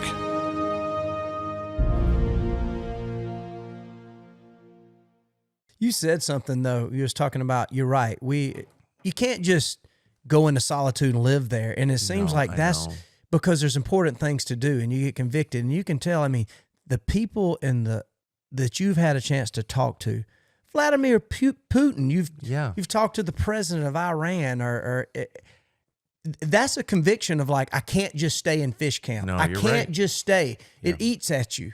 It's like, I need to open this up. Well, you got to do your duty. Like, you're here for a reason. I mean, everybody my age, I think, loves Dick Pronicki. You know, the guy who built the cabin in the middle of nowhere in Alaska by himself. It's like, got 100 million views on YouTube or something, and everyone kind of dreams of being Dick Pronicki, where, you know, the float plane drops you off with a, you know, an axe and a bye-bye world. Exactly. Bevel Square, and you just like build this incredible cabin, and that's sort of your purpose in life, is to build a cabin for yourself. And like, I've spent untold hours fantasizing about being Dick Pronicki, but you know, you are here for a reason. So like, you try to strike a balance between those things. Mm-hmm. Every year for my whole adult life, I would go out to Wyoming. I have relatives there and friends there, and then northwestern, opposite Wyoming, and then Idaho, and fish. And maybe 4 years ago, I was out there with one of my children fishing in Montana and Wyoming, that whole area, Yellowstone area. And I got hassled in a fly shop by some person, and I was like, I'm never coming here again. I'm just going to stay in Maine. And I'm never, you know, I don't like the people who've moved here. I don't like the whole California invasion of the Mountain West at all. Right. I just not my kind of people at all. So I'm never coming here again. And I haven't actually gone there again. And I've just been here. And I thought, well, and I've loved it. I've absolutely loved it. Like, you should, you know, the idea that like it's better somewhere else. No, I live in the middle of this unbelievable place and no one comes here anymore because it's like poor and all that. And so you're just like, you know, we don't have, restaurants or whatever. But the more I've thought about that, I've been like, that's its own trap. Like, you get to a point where you're like, I don't want to go anywhere. Like, I don't want to go anywhere. We're an hour and a half from the major city in the state, and I haven't been there in many years. I'm the same way. I just don't like to leave. And then it's like, I've talked to my wife a lot about this. Like, don't be inflexible and crazy. Mm-hmm. You know what I mean? I completely get it. You can't just say, what do you do today? I just picked up seashells on the beach all day. That's it. There's a time for that. Maybe there's a day or two. I agree. But what is the usefulness in that? I totally agree. So therefore, there is really no retirement. It's a refocus. Of course not. There's no retirement. I don't even understand what that means. But I just feel like I have so many tasks that I want to do. Yes. I love carpentry. I'm not great at it, but I really enjoy it. I have a whole list in my head of things that I want to do before I die, but all of them are pretty self-indulgent things. Yeah. You know what I mean? I completely know what you mean. But don't you think so many times, like up here is very rural, where I'm from is very rural, and you'll hear just something simple as voting. There's like, well, I can't make a difference. I can just some old country guy sitting on the porch like, I didn't even vote this year. Ain't nobody care what I think. I think that's almost a syndrome or disease to where everybody can make a difference. And I think there's a lot of people that don't think they can make a difference. Yep. But man, we all are here to make a certain. I struggle with that. Yeah. Can you really make a difference? I don't know. I've tried. But you can make a difference with the people right around you. Absolutely. And that is one peril of like living online or living in another place in your head. You ignore the people God has put right in your path to help. Like, who do I help? Can I cure malaria in Congo? Well, that's Bill Gates has decided that's his role in life. I'm a little skeptical of that. I don't live in Congo. I'm not for malaria in Congo. I think every human life has value, but I also know that God put me where I am now with a whole constellation of people around me, and how are they doing? Correct. Right? I try to keep like my concerns, once every person in my orbit is happy, then I can move to the next outer ring and think, how can I help those people? But like, there's a reason that, last week we traveled with 12 people. Those are family members. So, I got to believe that my first obligation is to the other 11. Right. Right. I completely understand what you're saying. Yeah, it's deep, but at the same time, it's simple. Yeah. When it comes to when you're thinking like that, because it was actually Kirk Cameron. I heard him illustrate. It's like a bullseye. You got the center. Yes. And then it starts going out. That's exactly all the way to the cosmos. That's exactly how I feel. Yeah. I actually describe it as I'm bloviating at the dinner table as the concentric circle theory of obligation. Exactly like a target. I think of it as like the rings of Saturn, but I think a target is a better metaphor for it. It's like you and your wife are at the center of it. Correct. And then obviously she's got to be number one always, and is definitely my number one concern is my wife always, but she's great. So then who's in the next ring? And, it's your immediate family, your children, in my case, my nephews, my many beloved nephews, and then, siblings, coworkers, your family employees, like they're just, all of them have to be taken care of. Well, I wouldn't give $1. We stopped giving money to any nonprofit charity, any tax deductible charity about 10 years ago, and only give money to people. Straight to the people. 100%. Take out the layer. 100%. And we That's found that our actually giving, it's of course driven by my wife, who's the real Christian in our family, who's like a fanatical, guilty Protestant, you know what I mean? Yeah. And Protestant guilt is never mentioned, but I think it's the most intense kind. Like, we have an obligation. Okay. Whoa. Yeah. Okay. All right. But people anyway. Hungry. but I just, it's an outgrowth of that. I'm not the world's most generous person. She is the world's most generous person. But anyway, giving your, not just money, but time and attention to the people who God put right next to you, it feels like that's the right way. It is. And you're right. I'm not by rule the most, I feel like with age, I was the guy at the trout stream. I was elbowing you, like trying to get you out of the way. Like I'm going to get the first cast in this hole, or the gobbling turkey. I'm not even telling my kids, like, how many turkeys you hear gobbling? I didn't really hear any, because I'm thinking about me. But you're exactly right. When you think about so funny. that would be a good cartoon, elbowing each other, getting into the trout stream. But man, I can't. I've gotten so bonkers. I just can't. Here, you don't really need to fish around people. If I see someone I don't know on a stream, I'm out. Just go. Yeah. Nope, I'm not doing that. I was that way. I was that way as a white chubby kid on the basketball court. As soon as I saw anybody, I'm like, I'm leaving. mainly because I knew my Air Jordans didn't help me jump, and I couldn't shoot. I can't deal with it. I just can't. I'm the same way. I cannot deal with it. And we have great smallmouth fishing here, which most people don't even acknowledge because it's not trout. Like in Norway, for example, they don't obviously kill the Atlantic salmon, which are endangered, but brown trout, they don't leave a living brown trout. So they eat the brown trout. 100%. Right? It's considered immoral. But not the salmon. Switzerland too. Like I think in Switzerland, it's against the law to release fish you catch. I didn't. Yes. And there's decent fishing in the Alps. Not great, but my decent. pawpaw went by that rule. Exactly. We ate every fish. But here in the U.S., it's like not, most people, I do not kill fish in general. But anyway, every place has its own customs about fish. But in Maine, smallmouth are considered like invasive, offensive. I think they're an amazing game fish. I love smallmouth. But even at the height of trout and salmon, if a river, a stretch that I want to fish has people on it, I'm out. I'll go down and fish the smallmouth. And I am not embarrassed of that at all. And it's considered very weird. So in that case, you'll pick up the spinner and just go to, are you still fly fish for those? I've never fished a spinning rod. No way. No. That is amazing. I would. Well, it's art. You're into the art kind of, right? It's like kind of First of all, it's required here. Right. Where I fish, I don't think spinners are legal. Oh, you can't even fish with a spinner. I don't think so. I bet I've that's never true. seen That anybody could be do true. it.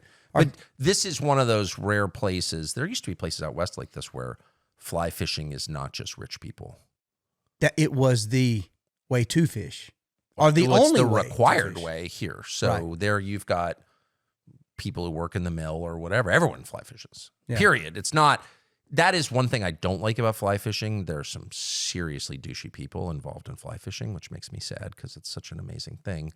But you're all into the gear or whatever. And Right. I Flicks and I can't stand that. Yeah, I Dressed agree. in all these absurd. You don't need Same that. in the hunting What are industry. you- I'm sure that's true. It's almost the same virtue signal type I of. don't like Is that. that the stuff. right way to describe that? It's like a weird look at me. I just don't like it. I Yeah. don't like it. I don't either. No, I I don't don't like either. it at all. In fly fishing, you really see it with like, I see these people on the stream, like, what are you wearing? Right. I mean, air temp will be like 65 and they'll have like full waders on. And it's like, okay, settle down. They got their haircut just like Brad Pitt on The River Runs Through It. Well, I don't think the gear works. I mean, whatever. I've got a lot of thoughts on it. But anyway, the second I see that, I just don't. I don't know why. I think I'm getting like old and cranky or something. It's like, I know I am. I can't deal with this at all. The social media aspect of even the hunting and stuff, it's a lot more look at me and I see don't me. ever look at that stuff. Yeah, and even though we produce outdoor hunting shows, I would like to think that we're doing it in a way is like, check this culture out. You can't imagine how amazing it'd be. I don't ever want to be the guy that's beating my chest and look how big. And you'll see that it's flexed up at some of the industry shows. Like I had a guy, come up like, hey man, I don't know why I always go into the redneck Southern accent when I do this because I'm picking on my own culture, but they're like, hey man, you heard about Bobo, 200 incher. I'm like, holy cow, I bet he got laid by his wife. And I'm like, man, if your wife don't care, I don't care. Because, totally if agree. you can kill a 200-inch deer and you can send it back, in my case, to my wife, and I'm like, oh my God, because that's the first person. If I have success, Oh yeah. I'm going to send it to my wife. Same with you. If you have a great, look at this stream. But when my wife is busy with her chores and I'm out doing my fun thing and she knows I'm having fun, she's happy for me, but I get that deer, it's usually the thumbs up emoji, like, good.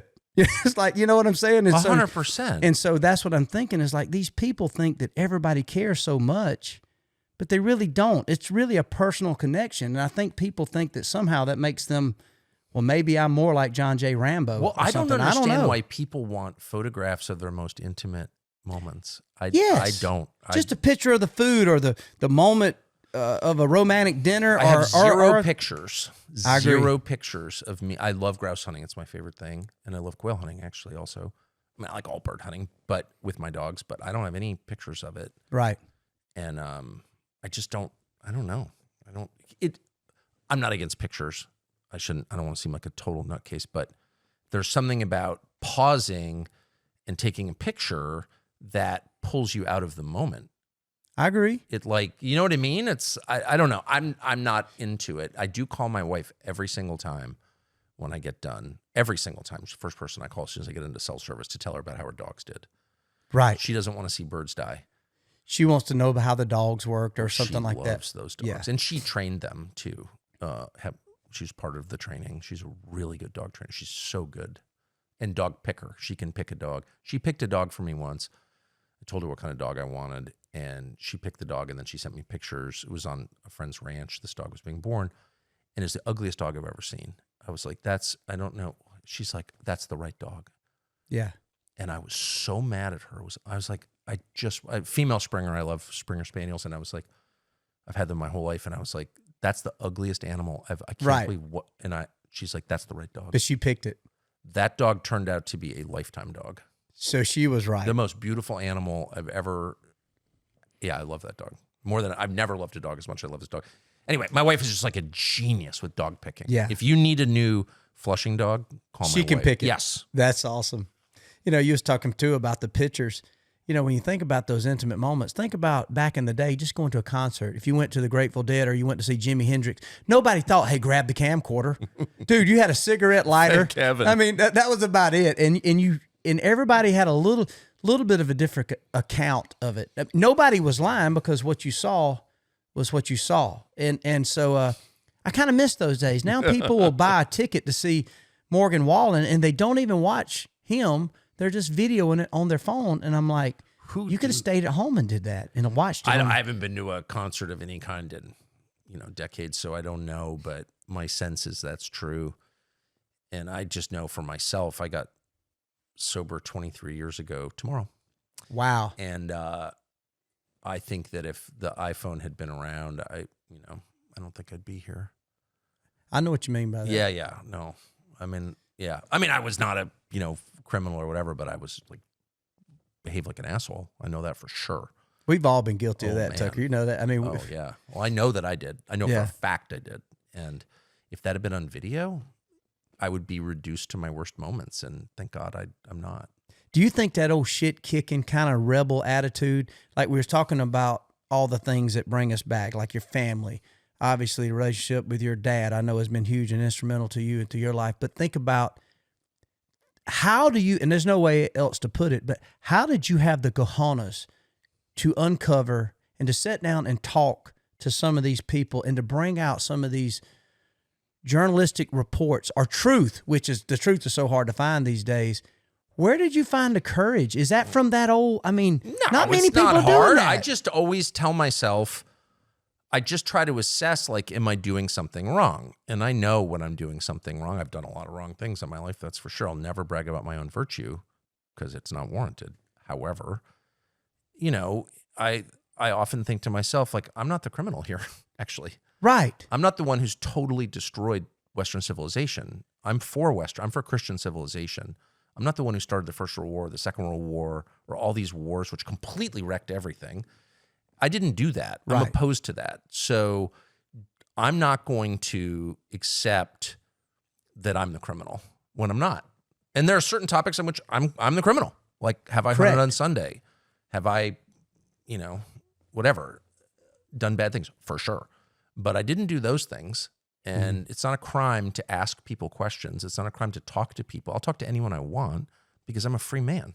Correct. And I'm just not going to accept the premise that they push on you, like, oh, you're not allowed to do that. Well, says who? Who are you exactly to tell me what to do?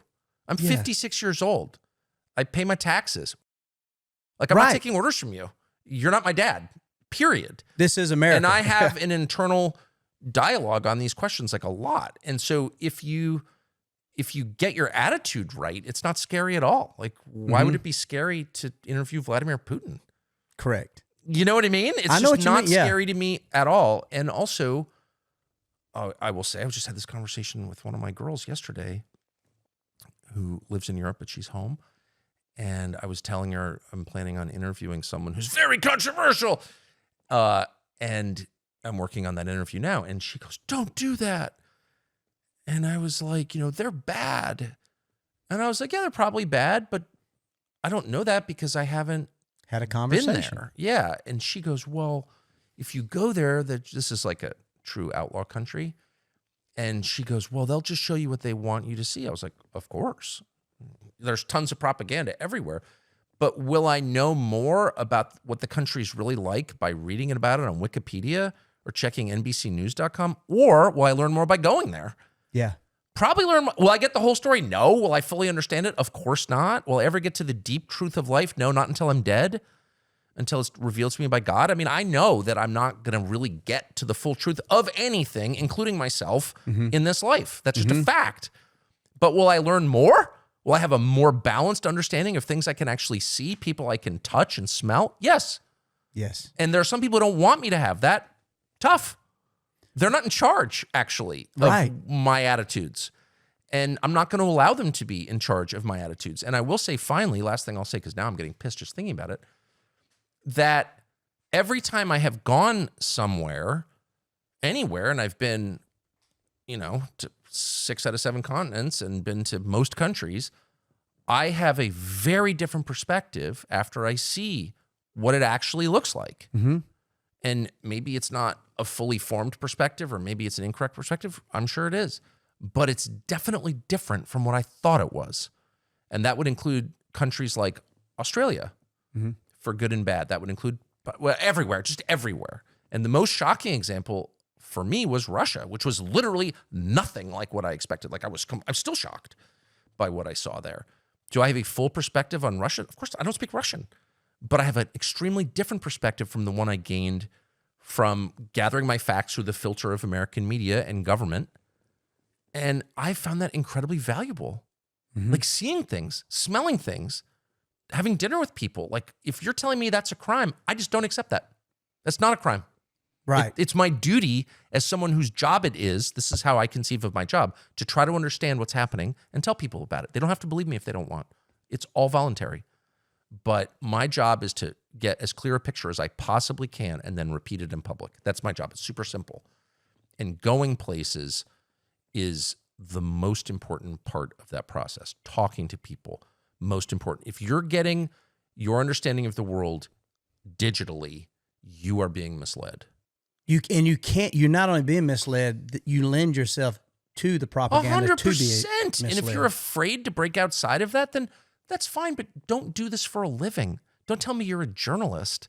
Right. Like most people aren't interested in going to Russia. They don't really care what Putin's like.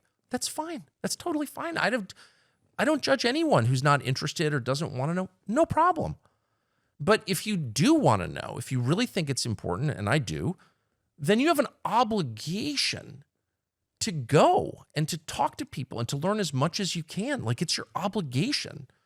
If you think the truth matters, and I do think the truth, I don't think I possess the truth uniquely. I don't think I'm like the only person who knows what the truth is. I think I'm like a total idiot a lot of the time. But I think the truth does exist. There is a truth. And I think it's my job to get as close to it as I can. And I'm going to until they kill me.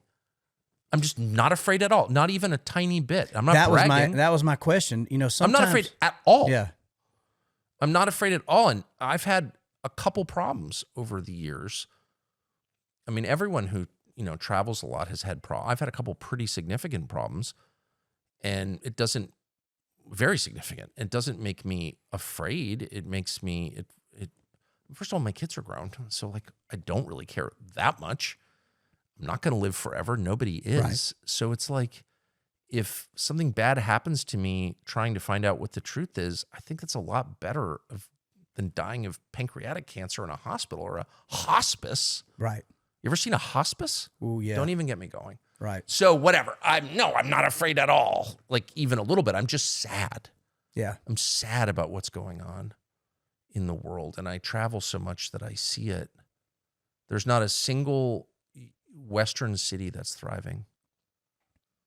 And they're all degrading in exactly the same way. And it's Oslo just bummed me out so much. I was just there 3 days ago. Yeah.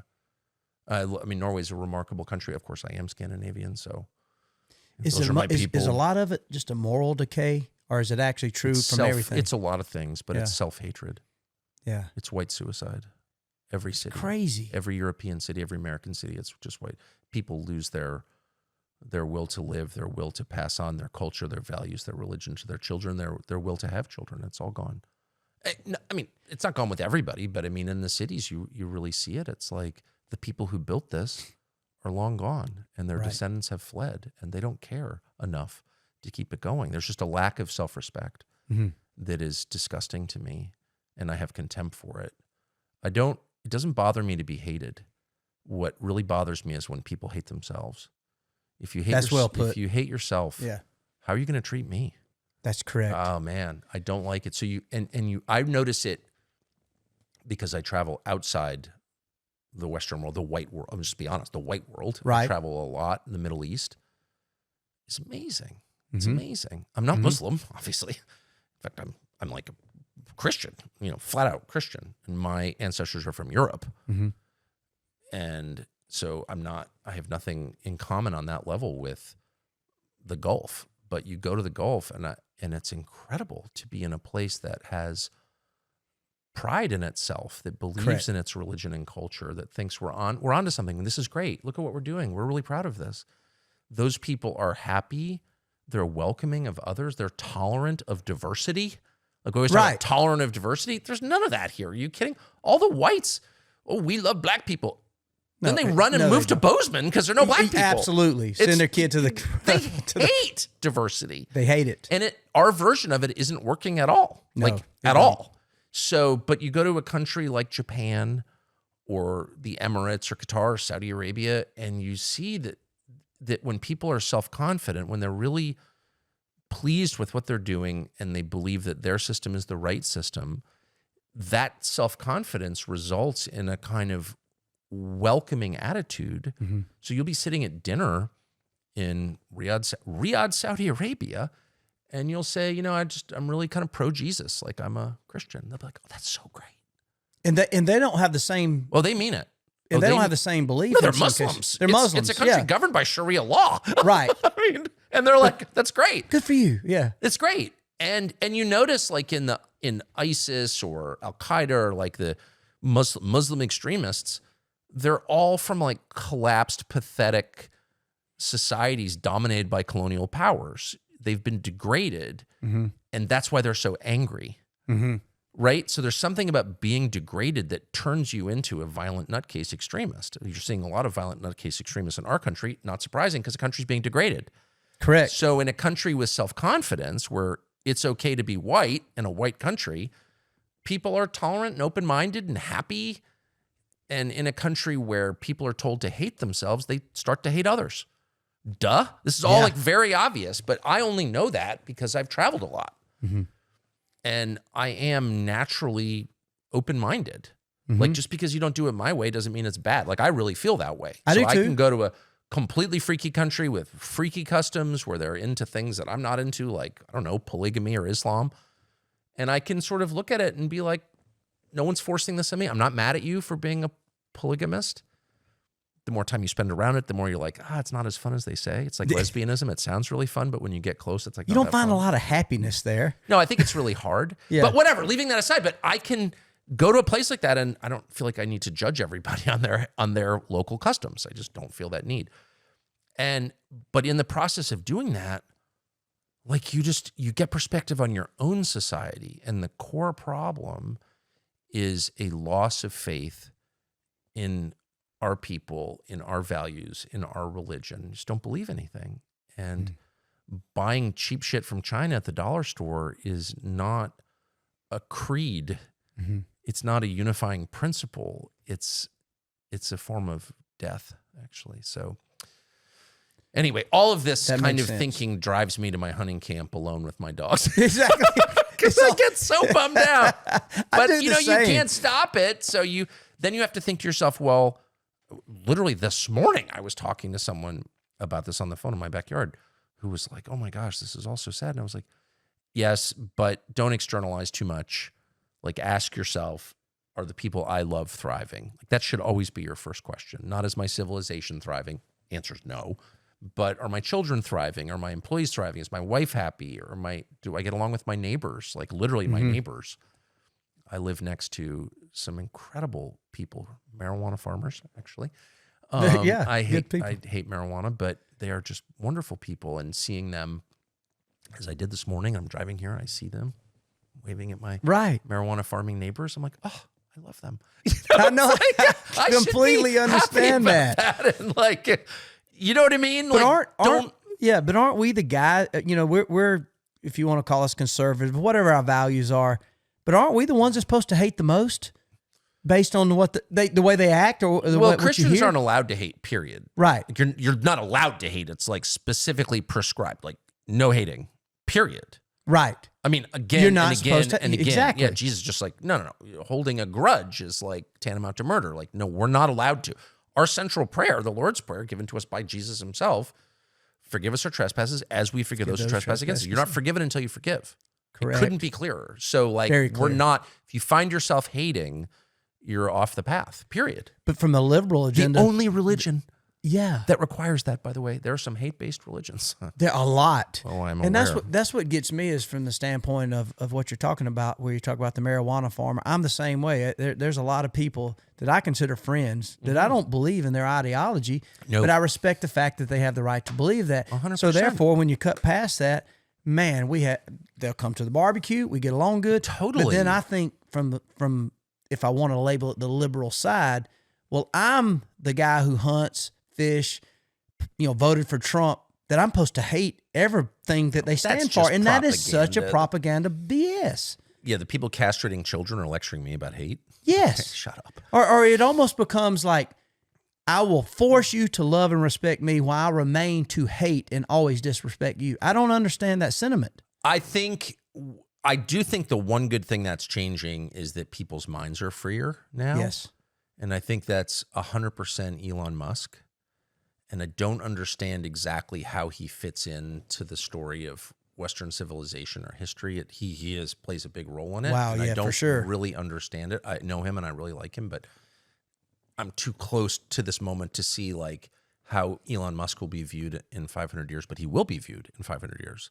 For sure. But short term, in this moment, the only reason that most people I know are thinking forbidden thoughts that are true is because of Elon Musk and X, which really restored free speech to this country single-handedly, did that. And I think that's good. I think people understand what not all, but people who want to know and pay attention understand what the stakes are. But I think it's simultaneously bad because it can once again, this is like my core belief in life, blind you to the reality around you. Mm-hmm. You are here for a reason. The people around you were not placed there accidentally. It's not random. They're there for a reason. And the reason is so you can serve them. That is the reason. And so if you're assessing, like, how's my life going, don't check Twitter. Right. Check your wife, your children, your friends, your employees, your neighbors. That's the first thing that you should be concerned about. And I do think there's a sense in which we're all daily transported into a national conversation, which is not, it's important. That's what I do for a living. Okay. So I think it's important, but it's not the most important thing. The first check should be, how's my family doing? If you woke up at 3 a.m. and there was someone downstairs, or was a home invasion in progress, your first thought wouldn't be, I'm really upset about what's happening in Ukraine. Mm-hmm. Or I wish our Gaza policy was different. You'd be like, where's my 308? Get out. I got to protect my family. That's the most important thing. And that's what I was telling my friend this morning, who was like despondent about, whatever is going on in the world. It's like, how are your kids? Mm-hmm. That's number one. That is number one. It has to be. I mean, it gets back to the bullseye. 100%. It seems like so many people start on these fringe edges that don't matter, and yet they're preaching, and it's on both sides of the fence to where they're preaching to us about what makes happiness, but yet they're miserable. And I'm like, this makes no sense. Don't let them lie to you. Yeah. This is another one of my, you're a wise man. Don't ever take advice from someone on a subject on which he does not have demonstrated success. Amen. So do not go into a real estate deal with a homeless man. Do not hire a fat trainer. Right. Do not give your life savings to someone in bankruptcy court to invest for you. Don't hire a skinny cook. 100%. And don't take life advice from someone with a shitty marriage, or kids who don't respect him, or neighbors who hate him, or employees who want to leave. I just don't understand. Like, I had this conversation yesterday. I had a psychiatrist here. It was an amazing conversation. But I said, I've noticed that every shrink I've ever met is crazy. And they're all divorced. I have too. And their kids are all trans, and their lives are a disaster. So they're out giving life advice on the basis of what?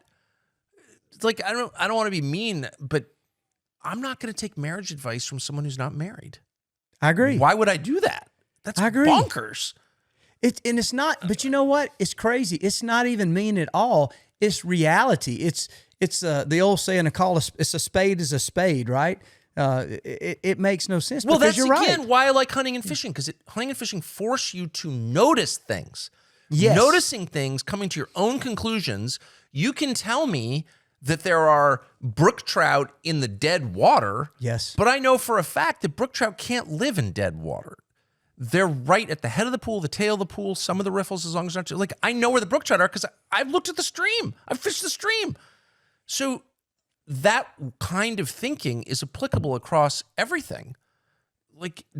I don't care what you tell me. I'm noticing that New York City has people shitting on the sidewalk or having sex in ATM vestibules, and people are dying of drug ODs on the street and their carjackings. You're telling me it's thriving. I was just there. It's not. I don't care what stats you throw them. Well, according to the American Academy of Bullshit, it's actually the best it's ever been. Really? I was there last week. It's not. It's just not. I don't, Putin's evil. Okay, but have you been to Moscow? It's way nicer than the city you run. So I'm thinking by the only measure that matters to me, which is does a leader serve his people? I think he's a much better leader than you are. Right. What? Yeah, I do. Because I can go on the subway in Moscow and it's beautiful, and your subway is a sewer filled with crazy homeless people who push pedestrians into trains. I think Putin's a much better leader than you are. Right. Boy, that sends him in a freaking orbit because it's true. So that kind of thinking is like essential for making wise decisions. Like, and I get a lot of it from my dogs who don't speak English at all. So it's really hard to BS my dogs. You know, like if you go to my dogs, you're like, well, actually, you know, I know it may look this way. My dogs are just like, huh? Yeah, I was with Mr. Bad. I'm getting away from you. You know what I mean? They know the haint on the river. 100%. You can't bullshit them at all. Yeah. And I want to be like my dogs. I agree. Yeah, they know. We're going to stop for a quick break, but please don't go anywhere. We got so much to come. The Michael Waddell Podcast is brought to you by Outdoor Channel and My Outdoor TV. Watch Bone Collector and other great outdoor shows anytime, anywhere. Use promo code Waddell30 at myoutdoortv.com to try it free today. You know, if you have any gut instinct, like I remember even when all that heated up on Russia and Ukraine, my instinct was like, what is so valuable to all these politicians in Ukraine? My instincts were, I had no intellectual, I wasn't reading books on it. I wasn't big on the global politics, but it was an instinct. Why I'm turkey hunting. Now I got a turkey kicking my ass out here in Georgia on a ridge. And I remember thinking, like, what's going on in this Russia-Ukraine thing? Something don't feel right. My same instincts took over during COVID. But then you go say it or go into that same dollar store to buy your cheese and crackers or some Chinese something, and you don't have a mask, and everybody's looking like, you're killing people. Instinctively, I'm thinking something is not right. And now if you speak up on something like that, and thank God for journalists like you who say, my instincts is telling me this, now let me discover this. Let me talk to Putin. Let me uncover this. And I don't understand why in the free country, like I said, thank God for Elon Musk, we can have the freedom of speech. You can get other information. Thank God for podcasts like this and yours and Joe Rogan, even our buddy Theo Vaughn and those guys that are man, Theo's the best, isn't he? He is the best. But anyway, with all that said, I don't know where it got to this feeling of why can't you ask that question? And thank God you do, because this cooler talk is front porch talk in all I think parts part of it's America. on us or on me. I mean, I think of all the things that, especially after I got fired from Fox, I always thought when I worked there, I'm going to say, and I would always say to my bosses, like, I'm going to say what I think is true. And if you don't like it, just take me off the air. But I'm not going to, which they did.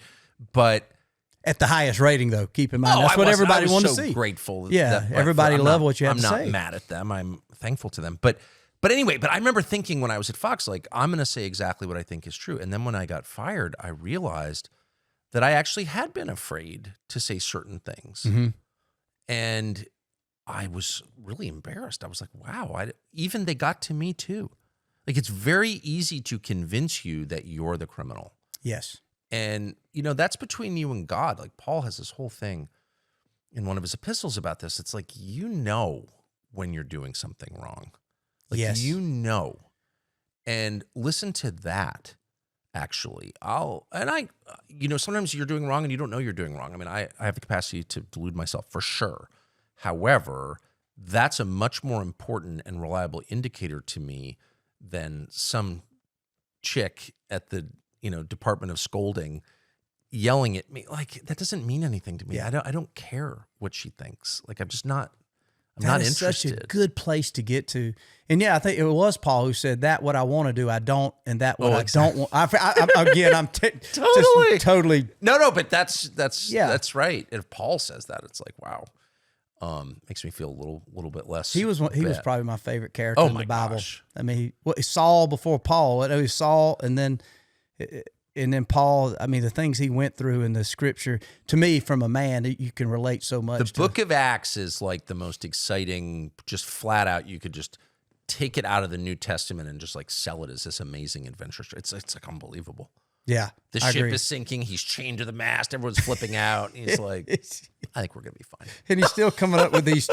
I mean, it's like he was the first John J. Rambo, I think. He's for sure. unbelievable. Oh, unbelievable. His list in 2 Corinthians, he's like in an argument with the church.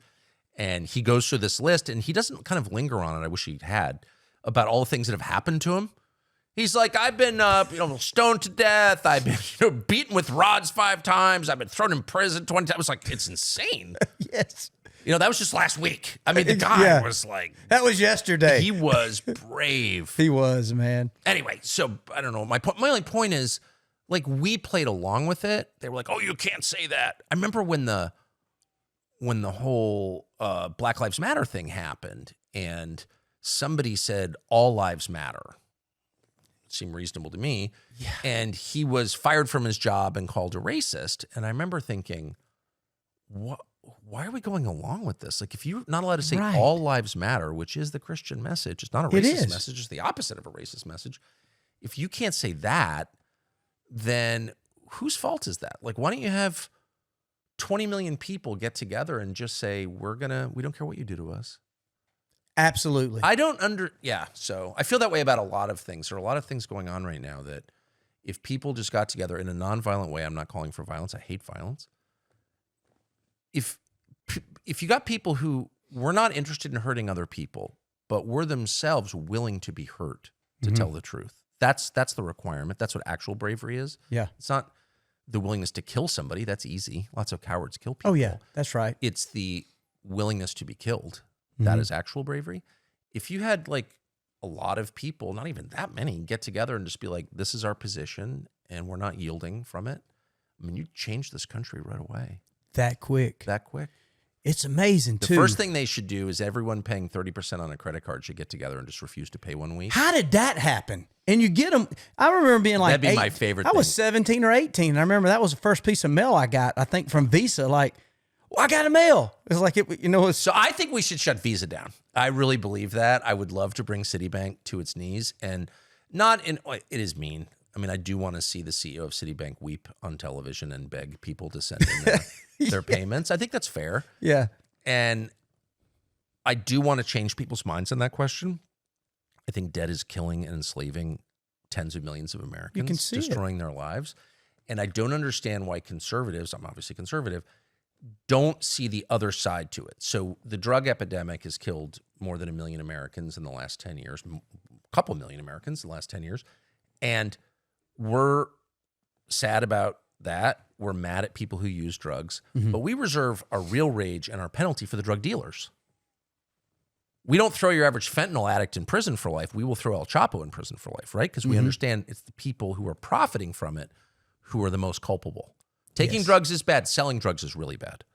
But with debt, we don't feel that way. It's like you're deep in debt. You've got a $50,000 credit card bill, but you only make $60,000 a year. You need to get some discipline in your spending habits. Yes, all true. I totally agree. Who's loaning you that money at 30% interest? That person is getting rich. He's literally at his beach house in Nantucket right now. Correct. And he bears no responsibility at all? That would be literally like giving El Chapo the Presidential Medal of Freedom and imprisoning every crackhead. Yes. That's crazy. That's correct. So all I'm saying is let's treat the people who run the banks, the people who are getting rich from usury, like the criminals they are, and make them suffer, because that's totally fair. If you exploit and destroy people, you're not a good person, and we should just say that. And I think we should start by getting collective action. Everybody who's deep in credit card debt, I don't care what your race, it would be actually a way to unify the country. We're just going to have, this month, we're all getting together, and we're not going to pay our credit card bill. That would be amazing. Bitch. What are you going to do about it? It would be amazing. Because, by the way, that's what people who are deep in debt do when they've borrowed $1 billion from a bunch of different creditors. And the creditor's like, you better pay. And the guy's like, or what? Donald Trump did this in his bankruptcy. Yeah. What are you going to do about it? Bring your bank down. So we're going to negotiate, actually. I'm not going to pay the rate we agreed to. 30% is disgusting. How about 11? And you negotiate it out. That's what people do. But your average person can't do that. So why don't we all get together and do that? You know what would happen if we did that? I'd be assassinated immediately just for saying that. That is the one thing they don't think is funny. And I do think that's the next frontier. Let's bring down Citibank. And not forever, But just so like everybody, all the C-suite people, they should all be fired and get roofing jobs. I think that's totally fair. And they can compete with Hondurans and see what they think about that. We need more immigration, really, because you're not competing with jobs with them. So anyway, I would like to do that. In fact, I never want to hold elected office, obviously, but I would run for president on the don't pay your credit card bill ticket. I think that would be super, super fun. I think it's brilliant.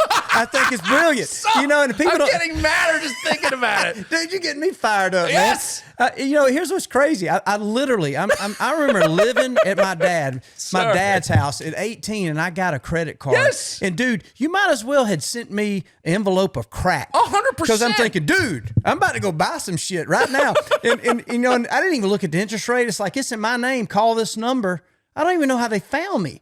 But now you go back and look, an 18-year-old kid can sign up and go fight a war. Yeah. He can go die. Politicians send you to war to die. 100%. He can get a credit card. He can take a student loan to go get a history major or an art major and don't even know how to do finger painting at the end of it.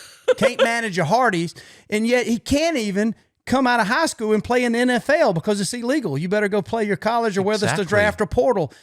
But yet you can go in debt at 18, you know, when you are literally working for $10 an hour or less, you know, helping frame a house for a carpenter, not knowing if you can go to school or not, and you have got thousands of dollars that you can't pay back. Ever. And yet, I don't understand that. And nobody talks about that. Well, the only thing that we ever say is that the kid ought to have more discipline.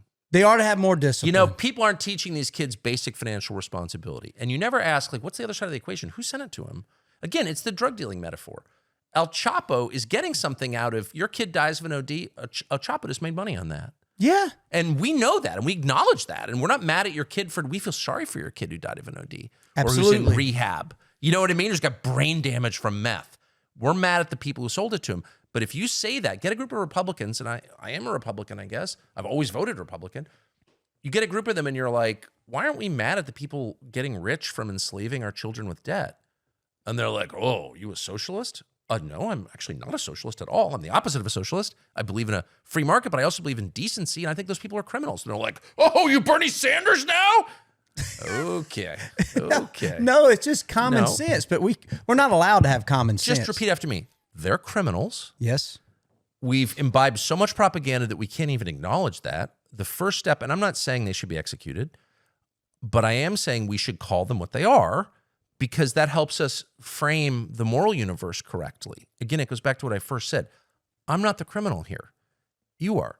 You spend a lot of time trying to convince me that I'm the criminal to make me shut up, but I'm not playing along with that. I will decide what my moral framework is, and you're at the very bottom of it. Okay, let's just start there. You have occupied the moral high ground. You have no right to be there at all.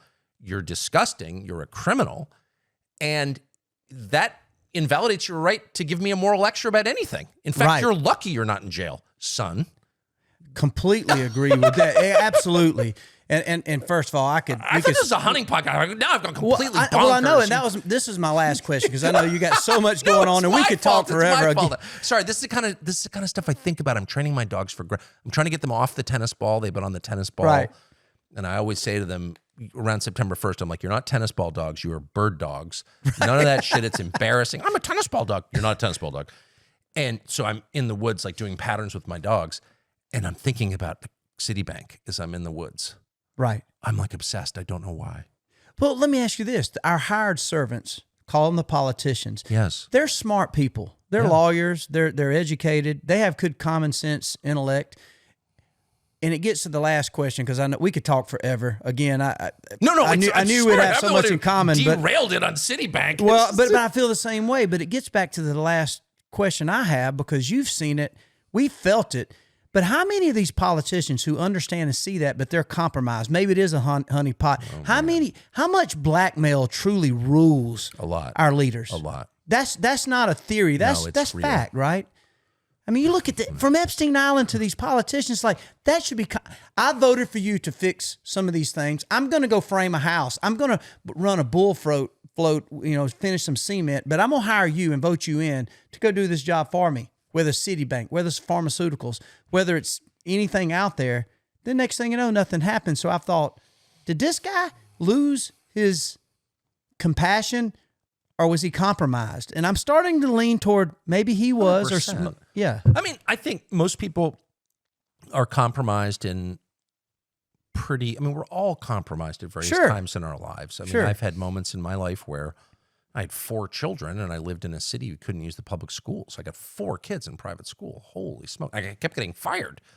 So I've definitely been through some ups and downs. I've, run completely out of money. I had to sell my house. I've been there. So I know what it feels like to feel very vulnerable. Like maybe I have a lot of opinions. Maybe I shouldn't express this one because I got to pay tuition. I got to pay my mortgage. I get it. I don't want to be too judgmental. I think people are under a lot of stress and they make compromises because of that.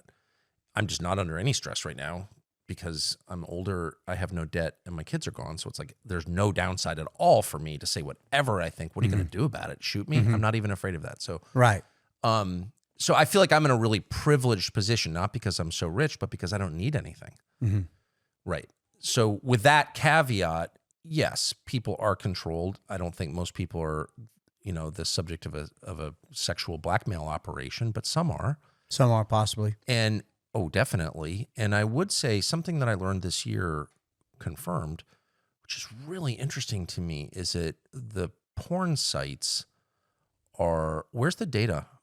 Who controls the data on the porn sites? So your phone has a camera on it. And I know for a fact, I'm not guessing about this, that it's very easy for governments to control the camera and the microphone on your phone. I used to think that was like a crazy schizophrenic thing to believe. Right. It's 100%, again, confirmed, true. So who controls it? So like if you go to porn sites, and apparently most people do all the time, very unwise and immoral, but leaving aside that, it's just not smart. And you're in a position of power. Like there's a record of everything you've looked at on the porn site. And again, I refer you to the question, who controls that? Correct. And there's a government that actually has a lot of control over that, confirmed. So, wow. Right? So if and I can think of one in particular, a very powerful politician in the Congress who I know personally, who changed his views completely changed his views when he ascended to a higher position of leadership.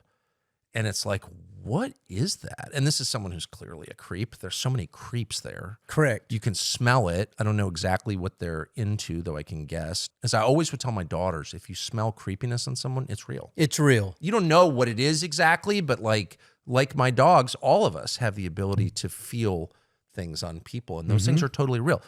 Our instincts are unerring. They're never wrong, but they're imprecise. We don't know exactly what it is that we're feeling, but we know that it's real. Right. And on so many politicians, because I know them personally and have been with them physically, been at meals with them or whatever, you're like, whoa, there's something weird going on in you. So in some cases, you catch that vibe. I've been around a few. In some cases? I've been to a few rallies and even. Overwhelmingly. Like, man, I feel weird. I think. Or are you with a politician and his wife, and there's clearly something really wrong in that relationship, really wrong. Yeah, I mean, I could tell you stories, but anyway, so that means that those people, and I do think there's a profile of someone who goes into politics. Why are they doing that? We always say it's to get rich. That's not really true. Some of these people are smart. You're right. They could make way more money at Citibank or, just loaning money at interest, but they go into politics. Why is that? Because they want the affirmation of strangers. They all have screwed up relationships with their dads. They didn't have a dad. Dad was an alcoholic or whatever. And they're desperate for people to love them. That really is, I think, the driving force for most of these people. And they want power to fill that void inside them. And so that profile of person tends to have very unsettled personal life. And the sex instinct is mixed in with all these other things. It's not a separate thing in us. It's like it's a core thing. Our sex drive it's the reproductive drive. It creates the species. Like it's central to us and it's mixed in with all these other things. And so people with unsettled personal lives tend to have freaky sex lives. That's just true. Yeah. I've known a lot of them. I've seen it a lot. And those people are especially vulnerable to blackmail. That's easy to grab those. It's easy. That's the easiest target. And I don't know exactly to what extent that happens, but I can, a couple people, I mean, I can think of a very specific case of someone I know and actually like, really good guy, got a bizarro sex life. And I know because he told me all about it. That was used to blackmail him. Wow. Yeah. And will that be brought to fruition? Like, okay, you're elected and all of a sudden call it the deep state or these people that come in and say, hey, man, good to have you. We're going to have meatloaf tonight. But, hey, by the way, we know these things. Or is it just more, how do they remind these people we got you? Well, the one person that I know, you can probably guess what I'm talking about. I don't want to, but he got sideways with, just different priorities. Like there's some topics, particularly foreign policy related topics that, you just can't go there, period. Right. You just can't go there. And really it's around foreign policy. I didn't understand this. I'm really from DC, and my dad worked for the government. So you would think I would know that, but I didn't really know it. I just watched it over time, really with Trump. What pissed everyone off about Trump? It wasn't the immigration stuff. That made people mad, but when he came out against the Iraq war, that was like, we're done. We're going to do whatever we can do to get you in jail. Like they have no sense of humor about that. There are a lot of reasons for that, but it doesn't even matter what those reasons are. That's just a fact. And the guy I know got sideways on that. And he was vulnerable because he was, whatever, he's doing stuff that he's embarrassed of. And they went after him. Oh my word. So they quickly reminded him, we know these things. Yeah. Yeah. And he left ultimately. But anyway, so yes, I know for a fact that happens. And they're in one particular case of a very high level person in the Congress. I'm like, that guy's a freak. It's super obvious he's a freak. I feel sorry for him. I don't think being a freak makes you happy. No, actually. It doesn't. You don't get happiness out of that stuff long term. No. Every weird sex thing that you think you want to do, if you actually do it, you're like, kind of depressing, actually. That's not the road to happiness at all. But whatever. So I feel sorry for him. But this guy's clearly a freak. Mm-hmm. And, man, his views changed like in one day. No way. It just flipped like that. 100%. And I kind of confronted him about it, but whatever. He's not going to tell me. But, yeah, and he's become a servant of darkness, in my view. It's once again an instinct. It's like when at the tail of that ripple, there's a trout there. 100%. Do I know for sure? No, but instinctively, I feel that this is true. If I drop the right drive, that's right. Yeah. I could sit here, Tucker. This is such an amazing conversation because, again, it's funny. I wonder why I love so much of your content because obviously everything, even talking in person, I feel exactly the same. Even from the wildlife to the hunting, the outdoors, is such an instinctive part of this. I can't believe you felt those weird feelings in the woods. I 100% have. I've hunted all over from reservations to, Navajo Indian Reservation, Pueblo, Sandia. And then if you're sitting with a true Native American talking, and they're very spiritual. Well, that's for sure. The coyote runs across from a different way, east to west, or I forget what the deal is, or you see a bear or an owl. Like you see an owl, and then you think, I don't believe none of this, man, And I remember I was sitting with a guy named Justin Sevencoats. I mean, you can't get more Native American than that. And we saw an owl, and he's like, not good. I don't know my best Native American accent, and that's another reason you could get canceled trying to do an accent. But I was so nervous. I'm like, man, ain't nothing rid of that owl, Justin. Come on, man. Don't be. I think I called him. I said, Chief Secret Squirrel. I started calling him. So you got to tell me these things, man, so I know. So anyway, we saw that owl. On the way home from that trip, I see an owl sitting in the middle of the driveway. I get home to Atlanta, Hartsfield. I'm driving home. I see an owl in the middle of the road, a barred owl, and it flew up.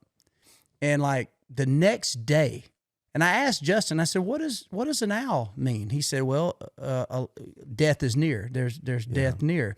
And so anyway, the next day after I saw this owl, like 1 o'clock in the morning, I come home, I get a call. A friend of mine named Mike McKenzie had fallen out of a tree stand and passed away. Freak me out. So I've never went to Bed Bath & Beyond and bought the owl, rug that goes in front of your bathroom or the little owl on the post. I've just always been nervous of it. But again, there's something that's spiritual, instinctive, all of this stuff from politics to nature. There's something spiritual that's overwhelming in the universe. That's for sure. And so many people that shut it out. If you're in the big city and you don't have a sight of the stars, that's right.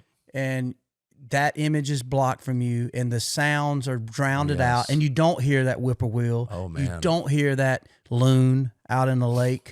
Bro, when you we're start... tormented by loons. Yeah, I we was have so gonna say, many loons around us. It's I like, love them. I'm a northern buddy's like, man, you can't even sleep at night. you can't. And Yeah. my son and I, because they eat our fish. Do they And, really? Yeah, we have a bald eagle and like a million. They're supposed to be mate for life. This is like a huge thing here in Maine.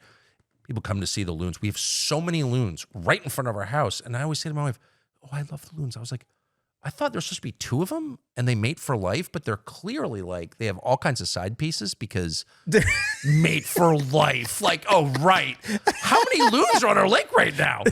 And they're eating your trout and making these like ungodly, I mean, the word loony comes from loons. Yeah. Whoa. Yeah.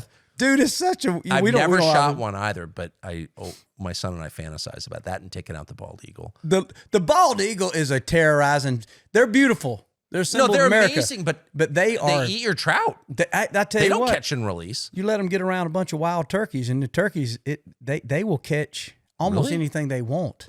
I even had a red-tailed hawk. We had one try to jump on a full-grown gobbler one time, and I told a biologist No this, and he way. said, no, they won't. A hawk, it kind of gets back to the same political stuff. No, a red-tailed hawk won't attack adult turkey. I said, I got it on video. No, well, here's what happens. I said, look, man, I'm not trying to say I got a master's degree in biology and wildlife management, but I spent a lot of time in the woods.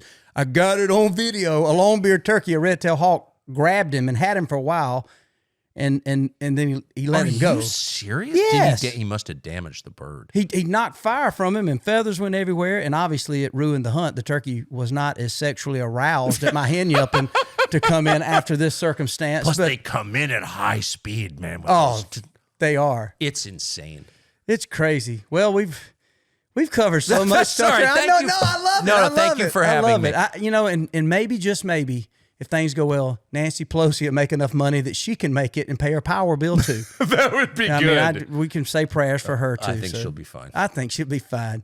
Tucker, thanks for the time. Thank you. Hey, one last thing I did want to give you, and I know we got some other stuff, but in the great state of Alabama, it's kind of like a whole different country. We made you this custom gunsling for your rifle, and that's that is. I'm going to put my. That is so cool. And I figured, it could be your son.